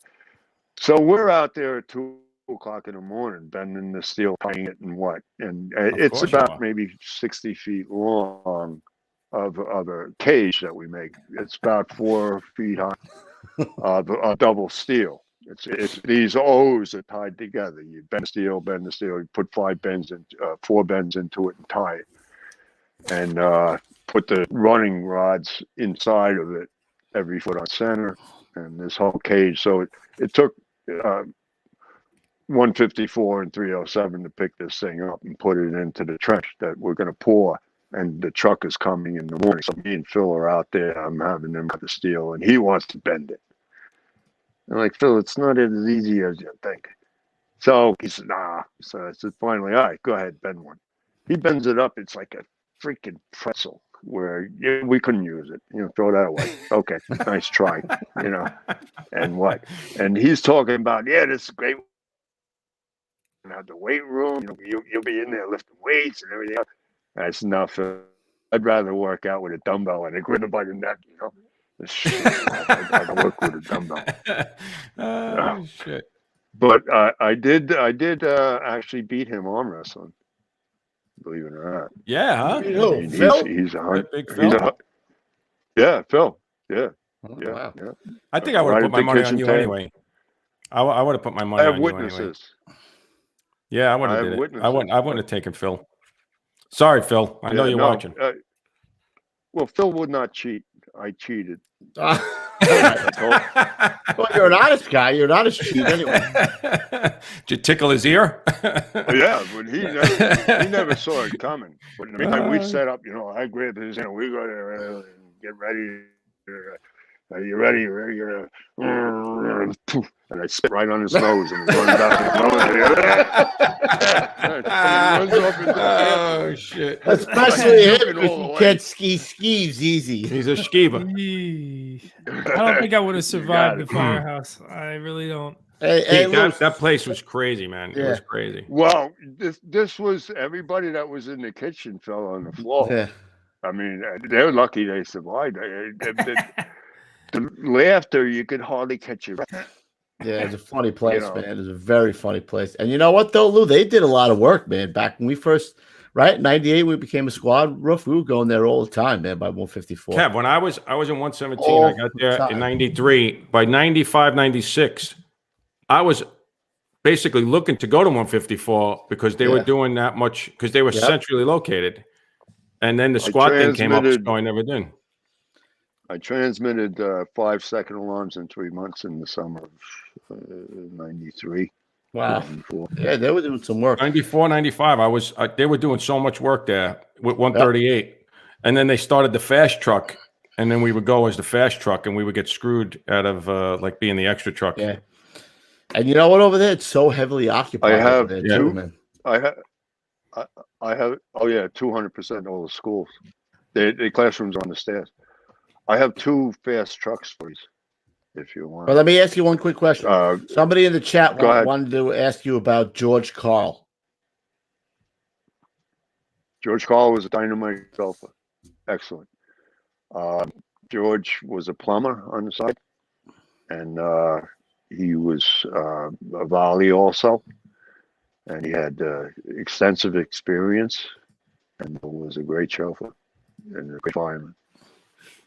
And was an asset, major asset to the company.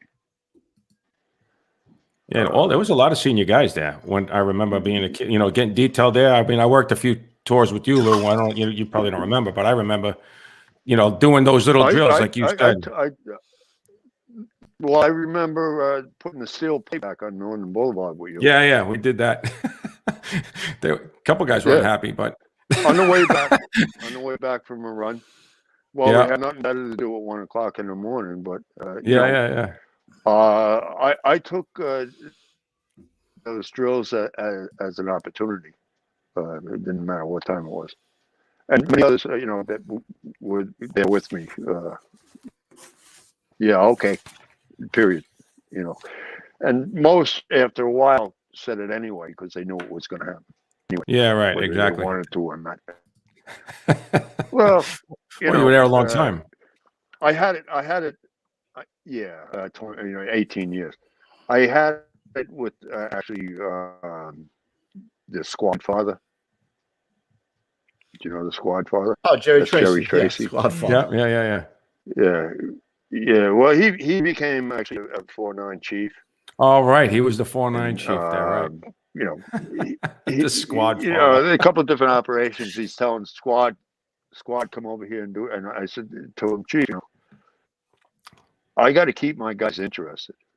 You're not going to use this for this, you know, purposes. You know, it's hard to keep them going. You know, I mean, and truly, you know, Squad is going to be squadding out someplace.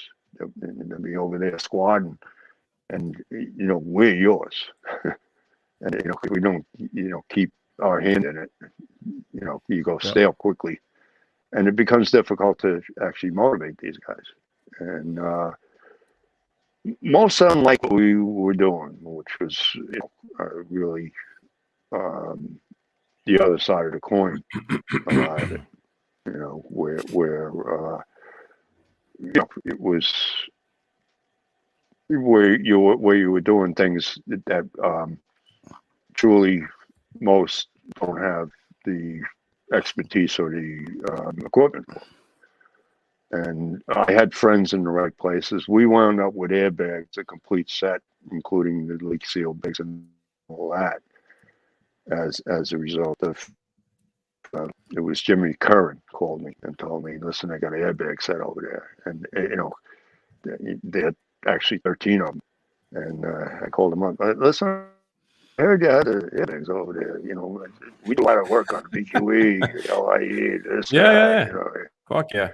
And we wound up with them, and I wound up with a lot of stuff, you know, and some stuff nobody wanted, like my 18-pound sledgehammer, but we used it, and that was water leaks, which I have a couple of water leaks I talked to you about also. But wherever you want to go, I do have some fast truck stories that are two good ones.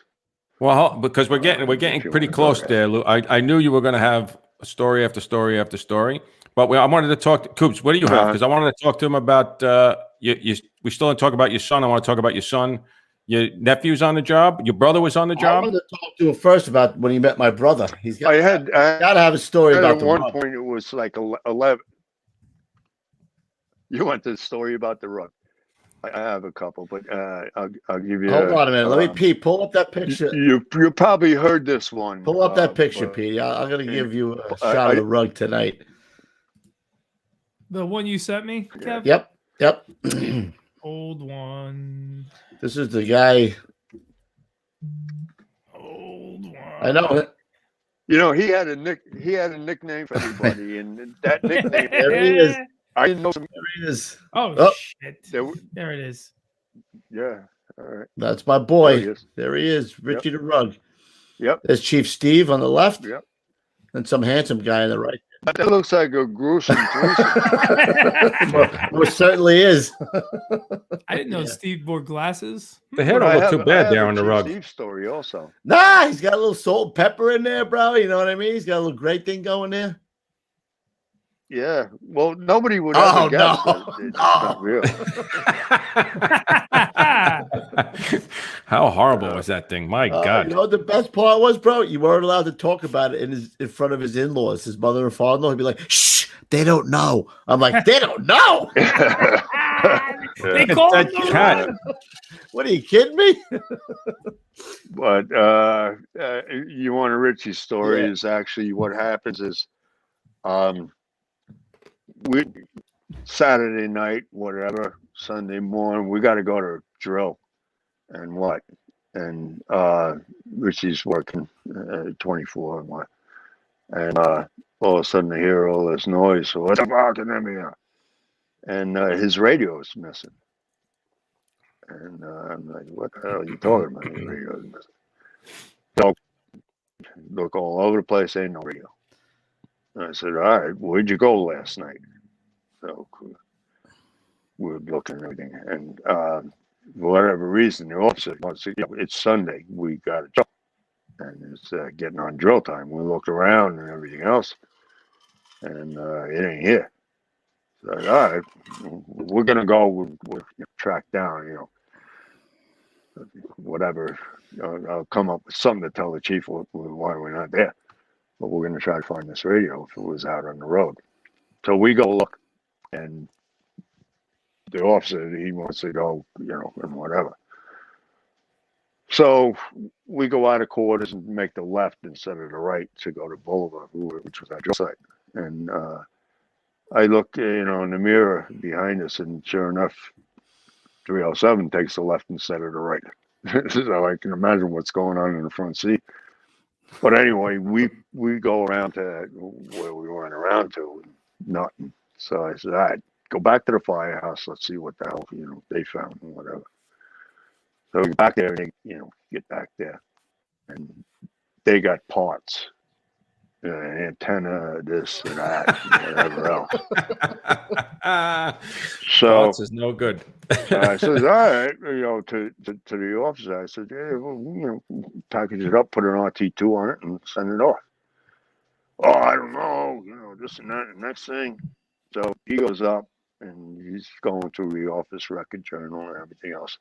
And he comes down with the office record journal, and he's glowing. And he throws it on the kitchen table. He says, it's your radio. I said, really? He says, yeah. Okay, thank you. I grab up the radio, the parts, and put it in a Ziploc bag, it all fit in a sandwich bag. And I call the chief, and I called 259 first, and so got a radio, and the whole story with it, that it was 307s, but it's morning. Your radio. Well, it got mixed up on the fucking chart. Yeah, I got you. So, long story short, 259's got a radio. So I call the chief. Listen, we don't need to, whatever. And I'm talking to the deputy.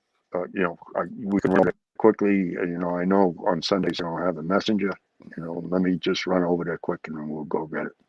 It's right off the BQE. We'll be back before you even know we're gone. So he said, all right, Dan, but don't linger. I said, no, I called him. He says he's going to hire. He told me where he's going to put it, and it's in the office someplace, and I'll go get it. So I go over there, and actually they're still in quarters, and I get up there and I tell him the story about, and then he says, oh, all right, well, listen, how about the harness? I said, well, it's MIA. He said, all right, well, I'm going to need a lost property report on it. So I give him an RT2 and whatever, and I'm like well armed now. So we go back home, and I go to the officer. I said, listen, we got the radio, everything square and whatever. But there is a problem with this harness. He needs a lost property report for this, and I handed him the harness. And he looked at me like, what? I said, yeah, he wants a lost property report. Okay. So that was Richie's story. How did it come down? Like he was like, oh, he was so happy that it wasn't his 307's radio. Yeah, right? you better believe it. You better believe your it. radio. Yeah. Holy shit. So that guy had a name, right? You had a name for everybody. That guy, right? It was either that's what I'm saying. Shelly the Jew, or right? Yeah. What was Stefano? The big dummy, right? The big dummy. Yeah, big dummy. Yeah. No, classic. Yeah. Really amazing. Who I don't know who Shreddy Magoo is, but he says the better story is when the Rug said he would rather stick his dick in the door and slam it than work pools with Dan. Yeah, Who said that? That was Shreddy Magoo. I don't know who that is. Somebody just, who doesn't want his own name. He's got to be from 307 to 154. Yeah. Well, Johnny. I had a lot of one-dayers, you know. Oh my God. Johnny C said he had the OV that day. There was an OV radio actually. That was lost. Yeah, it was Johnny C's. Yeah. Well, there you go. Hard to figure. Yeah. Oh shit. So I wanted to talk. So tell me about your son when he was getting on the job. How? Yeah, man. We got some pictures of that too. Yeah, we got a picture of Danny. Yeah, well, what happened with Dan? Yeah, what happened with Dan was I had gotten the application and for the police department, and put that in, and what he took that test and passed and he had, I think it was maybe 2 weeks after he graduated college, he went into the police academy, and he did 3 years there. Oh, I didn't know that. I would have broken his balls about that. I'm thinking he would. Yeah, he was in the 7-1, which is like Crown Heights area, and it was like kneeling on rice and everything else. But in the meantime, he got through that, and I had once again I had him CFOD qualified, which he had to do that for the fire department prior to getting appointed, or what, I don't know if they needed it before they. I think they needed it prior to appointment, but he took the test and did well, and then came over into the year 2001 in like May or what, maybe even April, but May I think, and he no loss of service. He transferred his pension over, which made a huge difference in his life right now, because that 3 years difference is and also with vacations, with this, with everything, made such a difference. But his first fire was the World Trade Center. Wow. Oh shit! Where did he get assigned out of school? He went to 7 and 16. Which, I really have trouble with Von Essen, but I really have a great Von Essen story for you. I hope we can get it in. But what happened with Von Essen is I can't hate him anymore, because he saved my son's life. That company, 7 and 16, lost both crews and people had to change their tours. There was 16, I believe, lost in that house, and he was scheduled to work that day. But Von Essen said they had to take the CFRD before they came in. They got to do it our way, so they sent them over to Fort Totten for 3 days of extracurricular. Monday, Tuesday, Wednesday. Never heard that. Yes, that's what happened. Is that where Vinny was from, Lou? 7 and 16. Vinny, I believe he was 7. Yep. Yeah, and now Vinny. Yeah, what you're talking about? You're talking about Vinny Pickford. Oh, all right. Yeah. He was in 7 and 16, and there he is. Okay. So how many years was he in 7 before he went to Rescue 4? What's this Rescue 4 I hear about? He didn't stay in 7. He didn't stay in 7. Where'd he go? No, he was assigned out of Proby School as that was. He went to. I'm supposed to say. I think it's 108.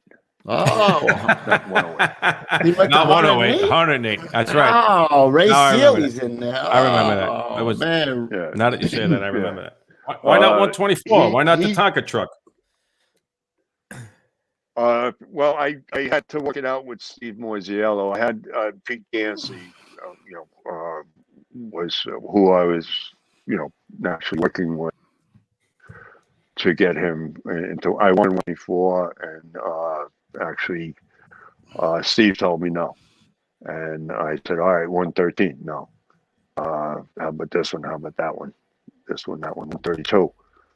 And I think it was 132. He said, okay. And then what happened is he went to 108. 108's a good spot. That's Fat Well, I Daddy. think every Oh, no, company just made 100%. it better. Yeah. 100% it is. And, there isn't any one of them companies. But, 108 was, actually, they have variety there. Yeah. You got small buildings and big ones. Yep. And everything in between.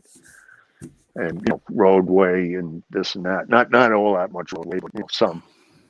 And, a diverse neighborhood for sure. Yeah, no doubt. And great legacy, and great offices, 9 yards. Bill Tefano, Lou, Shreddy Maloof equals the great Steve Ferring. Yeah, A veritable gold mine of fuck stories involves Steve, the world's most talented human being. absolutely. Dude, I'm telling you right now, I'm calling Phil on Monday. We're having him next week. He's a fucker.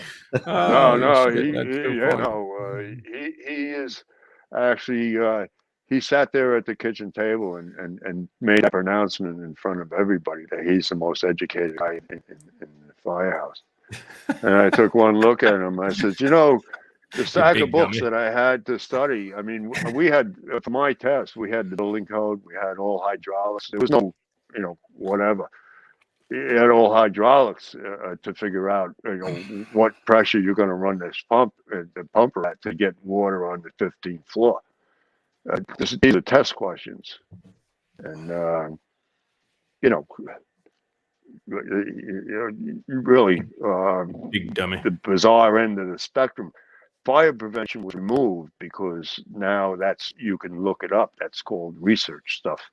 You can research that, But what you got to know on the fire ground, that could be a question on the test. Quick decision. Yes, correct. Yeah, where it's actually what you carry with you. You're going to do a vacate. You're going to go home, except if you're me or anybody that works for 138. 289 or whatever. That district is the community board 3 is crazy with the number of not overcrowding, but illegal occupancies. Oh man, it's crazy over there. Absolutely. Yeah. Yep. So, yeah, man. What do you got, very, Ruffy? very interesting. And you have what is it? Your brother or your nephew? Who else? You have a lot of people. I had from your family at one point it was like 11 of us. In the meantime, my father retired. This one, that one, and it's less. I had actually Pete Hassler was 102. He's a distant cousin.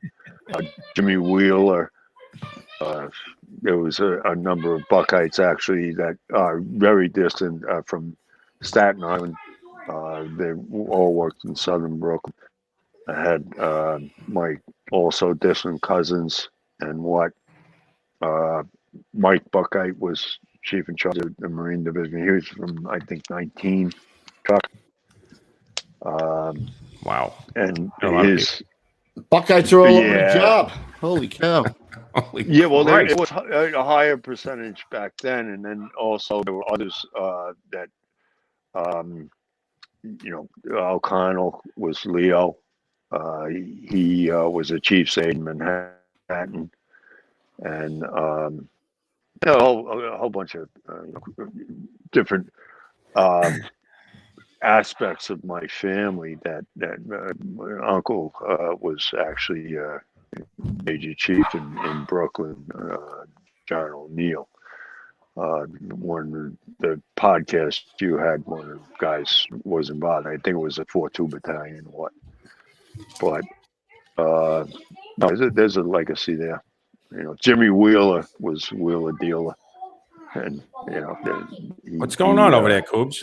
Hey, Mom! The meatloaf! We want it now! I'm going to have to open up a can of whoop ass on my kids, I think. Holy shit. Yeah.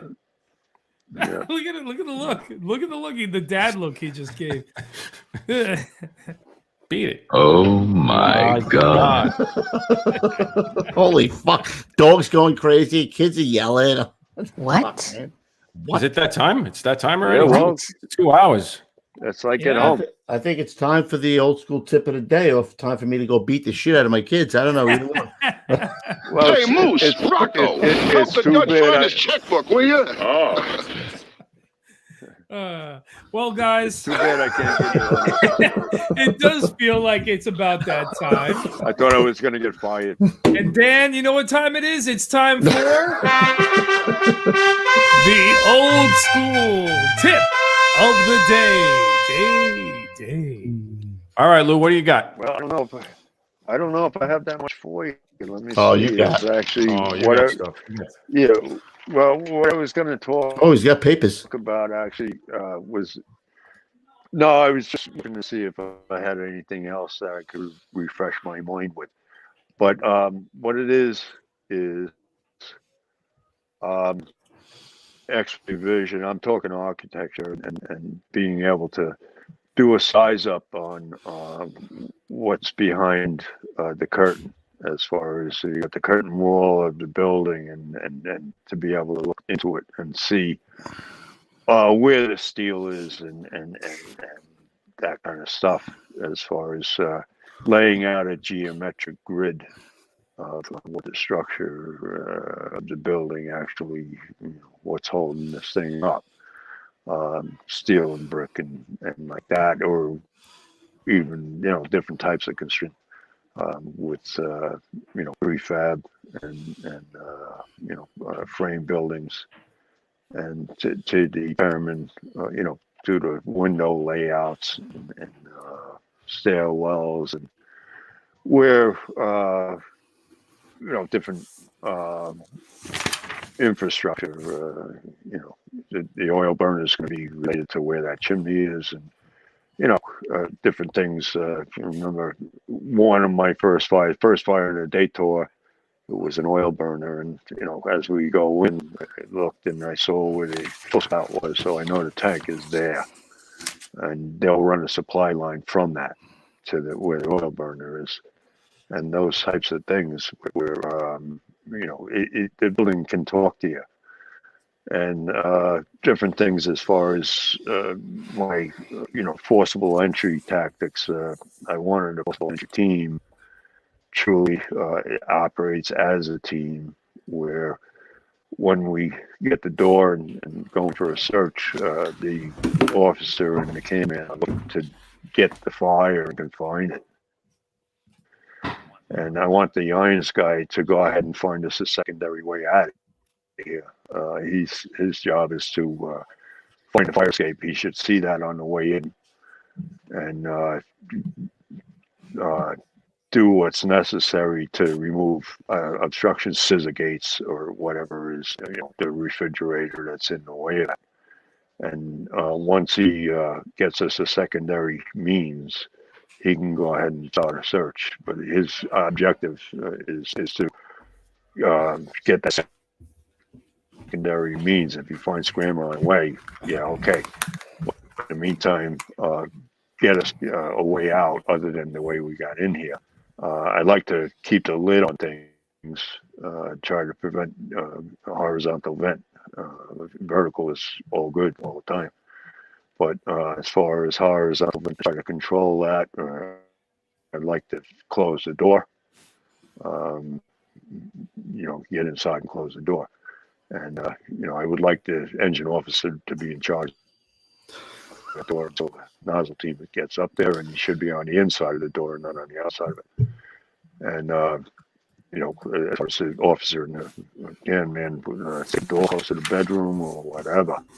And then, we can safely, do a search and do removal while they're getting the line in place. But the other things are just to go into, something not as, whatever, extends, but it's just as dangerous as, car fires.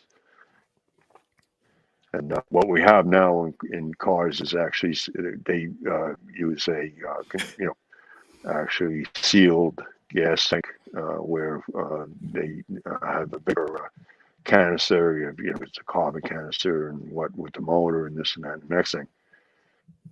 And if you get a car fire, what's best to do is to open the gas cap.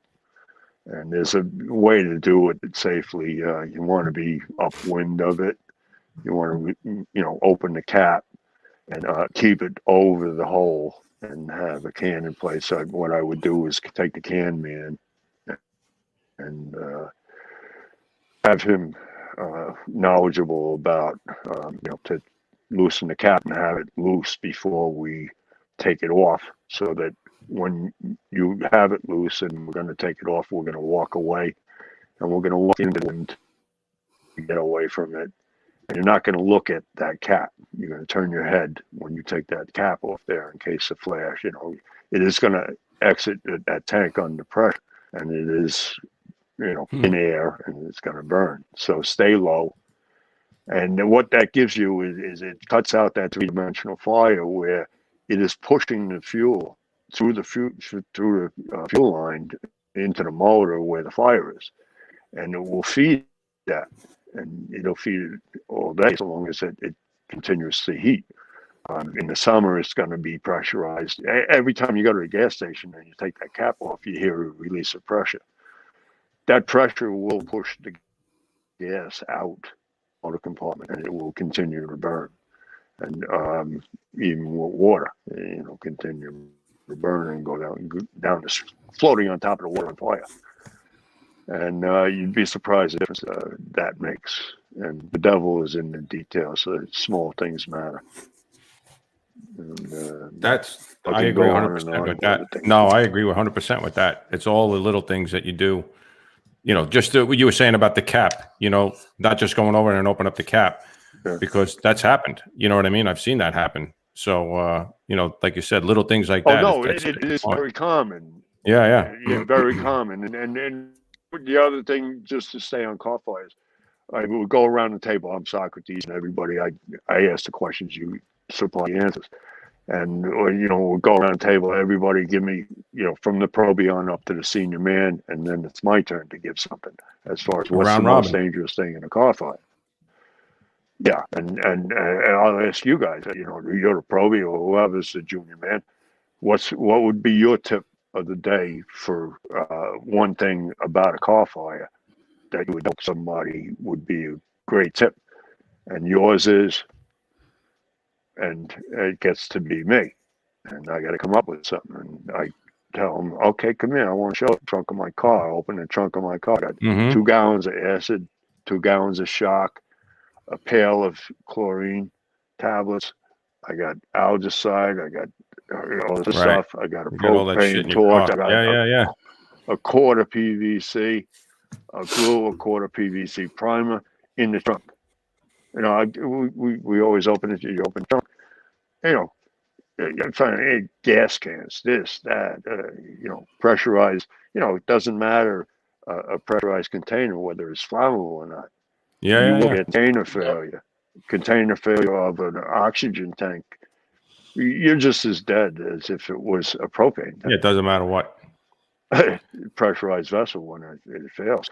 It's made strong to hold that pressure, and when it fails, especially they're made with a fusible link. Well, if it's on the side, that ain't working. And that's Lou, you wanted to. Oh, sorry. You wanted to talk about. I know you wanted to mention Charlie, right? Charlie Hoffman. Absolutely. Just passed the other day. Great loss. I'm not aware of what led to it. I'm hoping nothing tragic. I tried to find a picture of him to post up, but I couldn't find it. I looked. Yeah. Charlie, I'm going to tell you something. He always had the right answer for the chief. Chief would ask, how many lengths you got on that supply line? 6. 6. Right away. 6. And that man can find water in the Sahara. Absolutely. Yeah, that's too bad. No, it truly is. I wish I had his pedigree also. I know he started out in Brooklyn. I'm not sure what, but it was a busy company. I'm sure of that. The other mention I would like to give is called Lalo. He number of years. Actually, I think 20 something, 19 and 50 with Carbone, and then came up to 154 for a good long Yeah, I remember time, him too. along with Carbone. Yeah. Which they, you know, they were on each other, but you know, they truly, you know, Carbone was a chauffeur in 50, and Carl was a chauffeur in 19, 19.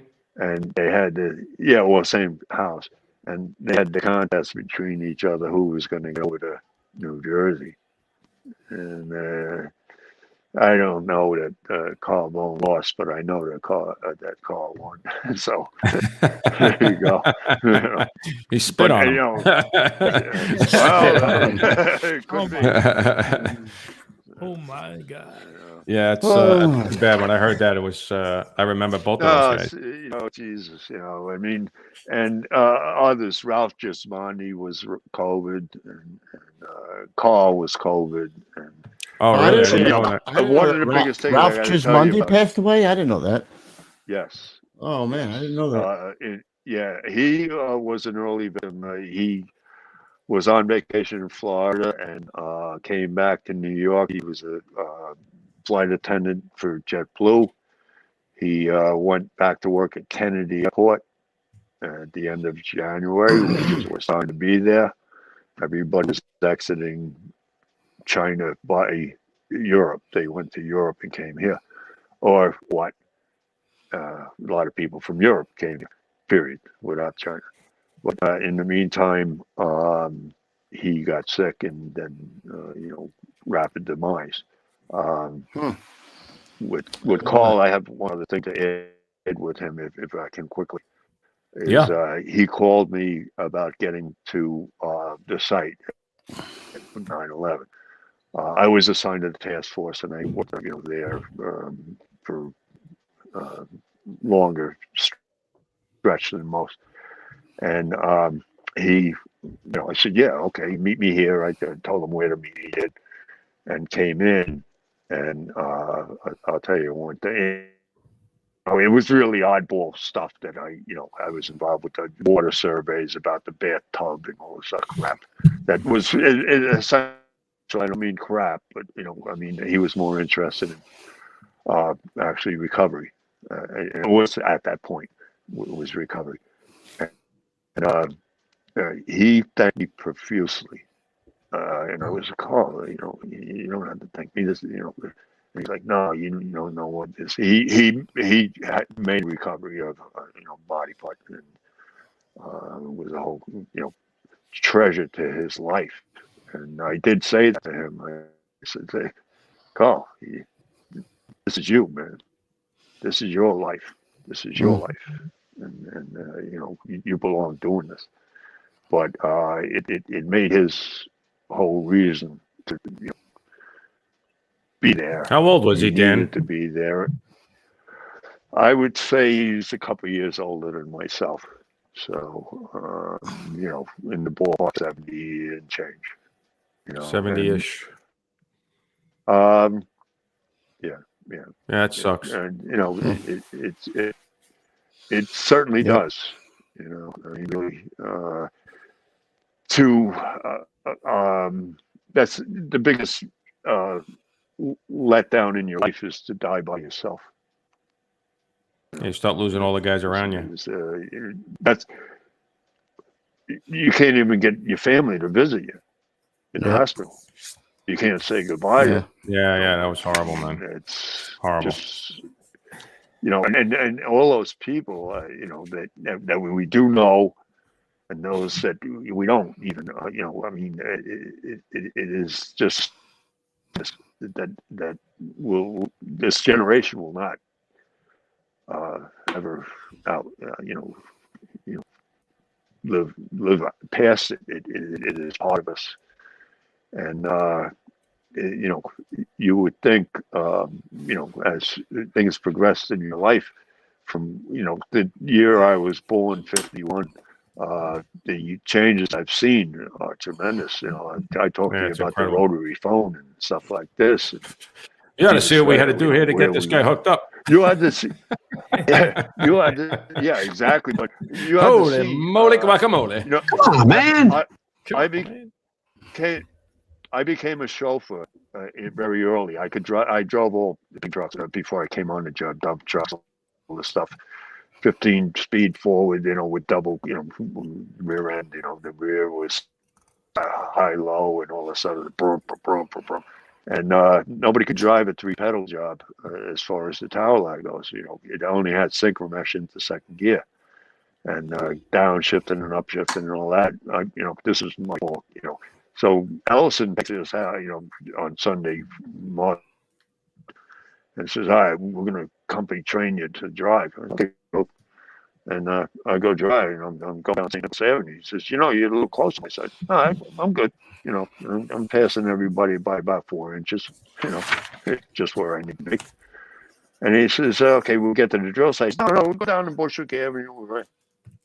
We ride around. He said, "Okay, I'm going to send you to chauffeur school." So I go, I don't know, 2 weeks later, whatever. I got just about maybe 8 months on the job. And I get there, and the instructor's like, "You?" I said, "Yeah."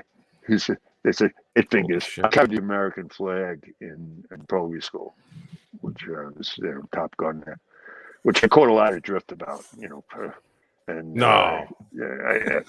yeah. But I had to grab actually 3 weeks into 124. No I was shit. there for 3 weeks.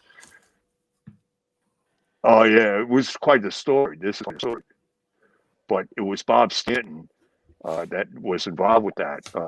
He actually held his coat open in front of the window that was blowing fire. I took this lady, 250 pounds, down from the.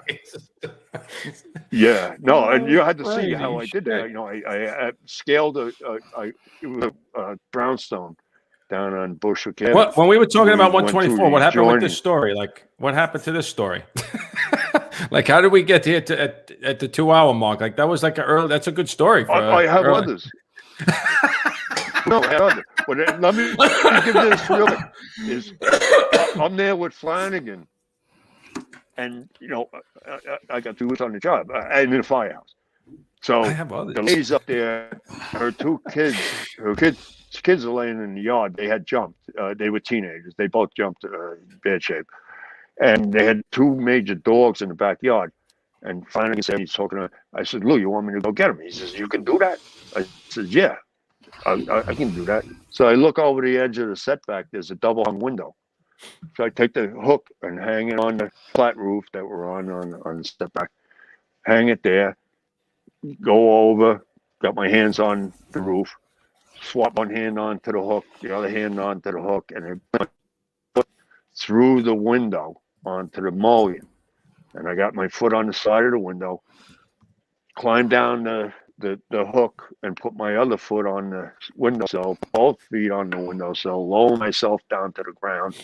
And Flanagan goes, "Watch out, the dogs!" And I turn around with the hook, and I go, "Rrr!" And I gave them a growl that would send them back over across the yard in the corner. And they both sit down and look at me. So I go over to the drop ladder, push it, drop it, and they come running over. "Watch out for the dog!" And they ran away. And I get up the ladder, and I got to go past this window, get past that window, get up to her. I says, "Listen, I'm going to get you out of here. You're coming with me. Blah, blah, blah, lead you." She says, "I'm blind. I can't see anything." I said, I got you." He says, "I can't." I said, "I'm going to carry you." She says, "I'm a big woman." She was like 250. I said, "I'm going to carry you because I'm not leaving without you, and you come with me because I ain't staying here." She said, "Okay." So I get her down one flight, and Bobby Stanton came over the roof. They had the only brownstone on the block, got a fire escape loose next to the roof. He had taken the scaling ladder and dropped it on the roof. He was thinking he was going to get a scaling ladder rescue. Mhm. Anyway, he comes down. He's okay. That's crazy. And puts his coat open and blocks the flame coming out the window. I get past him. He says, "Okay, you take the bottom and I'll take the top." I found out why later. Ooh. The mess. Always the bottom. But anyway, get her down I've been to the second floor and in the window and down to the street and everything else. And her skin was coming off. It looks like nylons or whatever.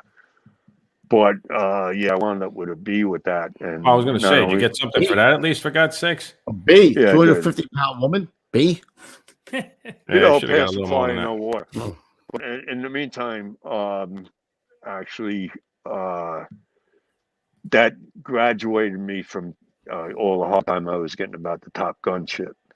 Mm. It took all of 3 weeks to take that pressure off, huh? You son of a... Well, Not so bad. it's funny. Actually, Joey Myers had the saying. It takes actually 2 attaboys to eliminate 1 out of shit. Mm. I didn't have no out of shit. So, but, You didn't have, yeah. I got it. I like that one. Well, I'll tell you, Lou, we're definitely going to have you back on, like in a back, a call to the bullpen or I have something, a lot because more. Call I to the didn't bullpen. get to as of right now, you're the 50, longest. I think you're the 50, longest podcast we've had. 50-50 was a major operation.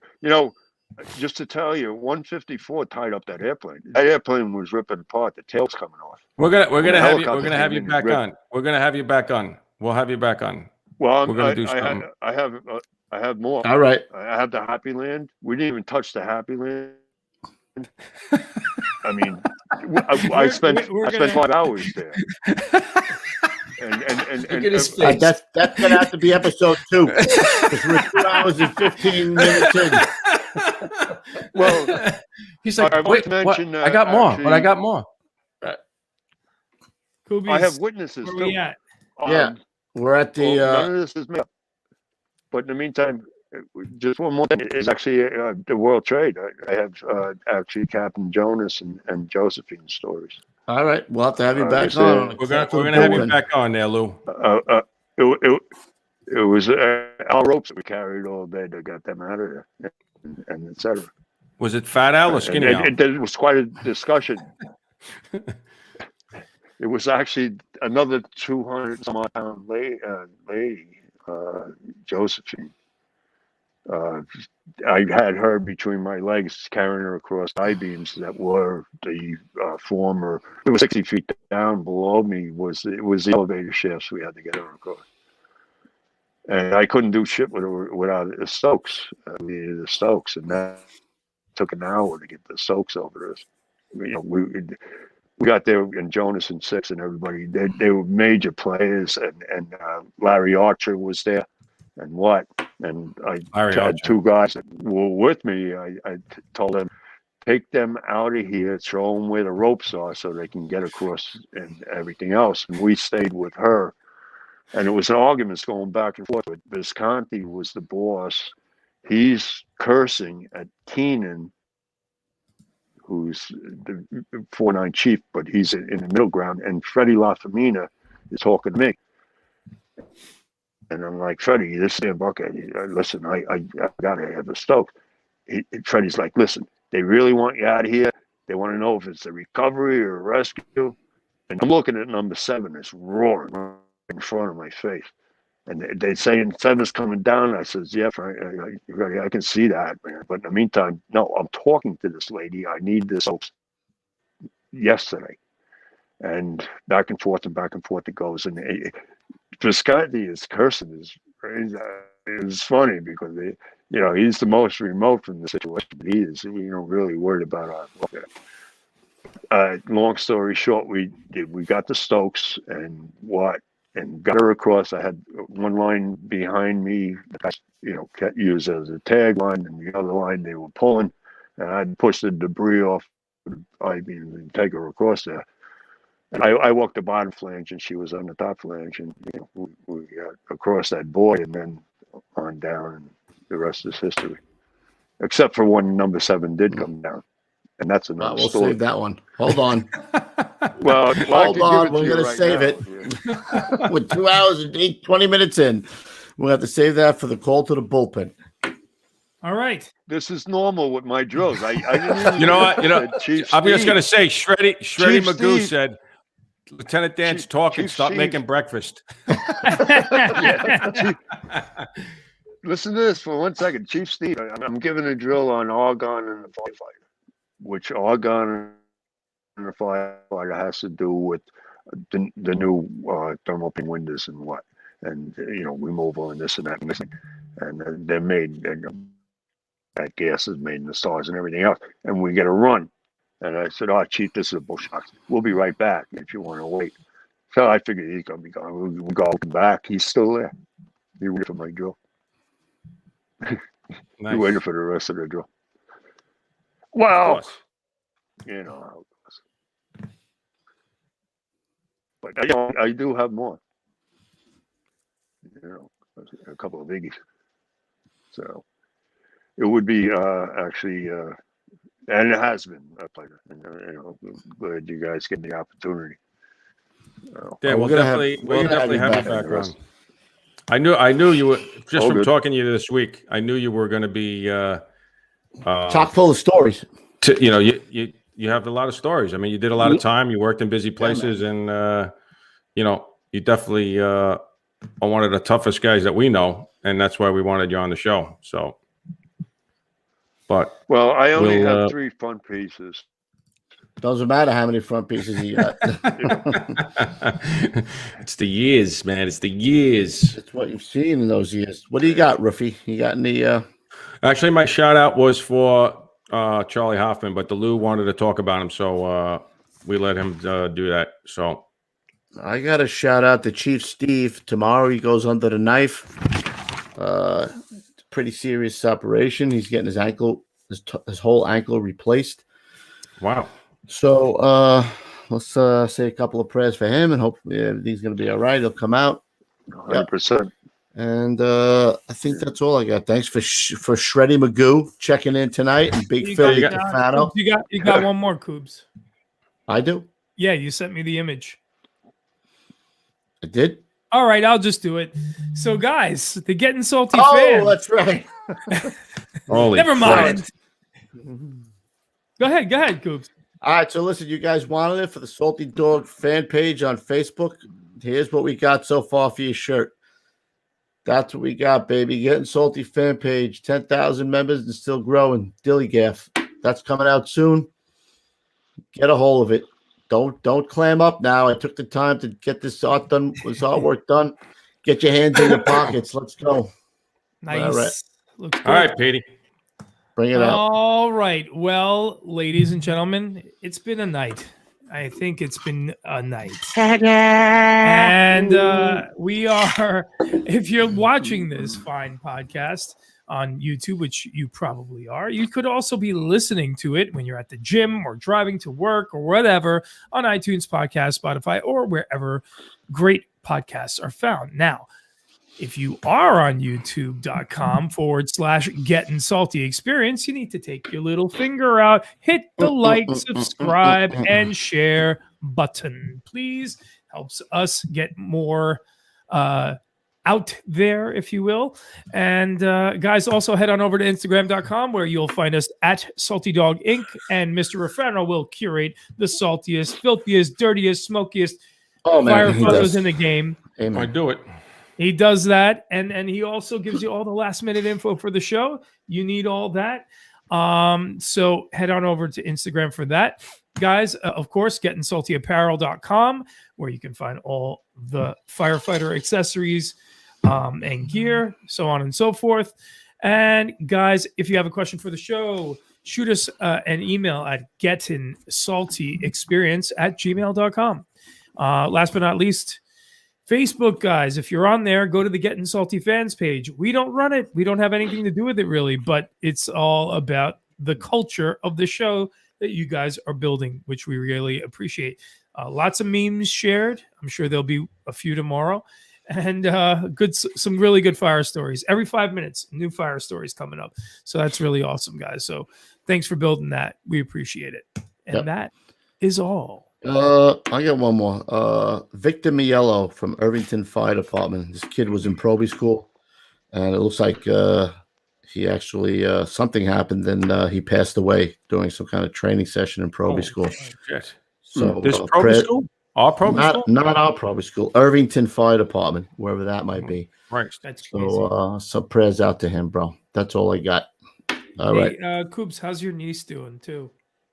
She had a pretty big surgery a couple of days ago, to fix when she first had this aneurysm, they went into her brain and they kind of went through her skull, and it was not, I don't say sloppy, but it wasn't, it's an emergency surgery, so she had that repaired, and she actually came out very well. So it was a good wow, that's great.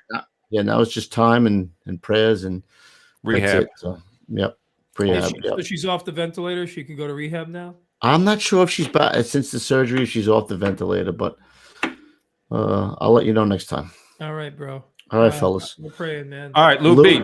Thank you for everything, so much. man. We're gonna have you on again because you got a whole plethora of more stories. So we'll call to the bullpen. We're gonna have back on. We'll have you with some other old timers. Maybe we'll have you on with Patty Lee. Oh, that would be a good show, Patty Lee. That might be oil and water. I don't know. Hang on, don't X out yet, Lou. So we'll catch you on the back end. Yep. All right. All right, Well, fellas. and thanks, guys. No worries. Thank you, Lou. It's our Appreciate it. pleasure. Thank you. All right, fellas. Stay low and go. All right, we'll see you at the big one, everybody. Cheers, brothers.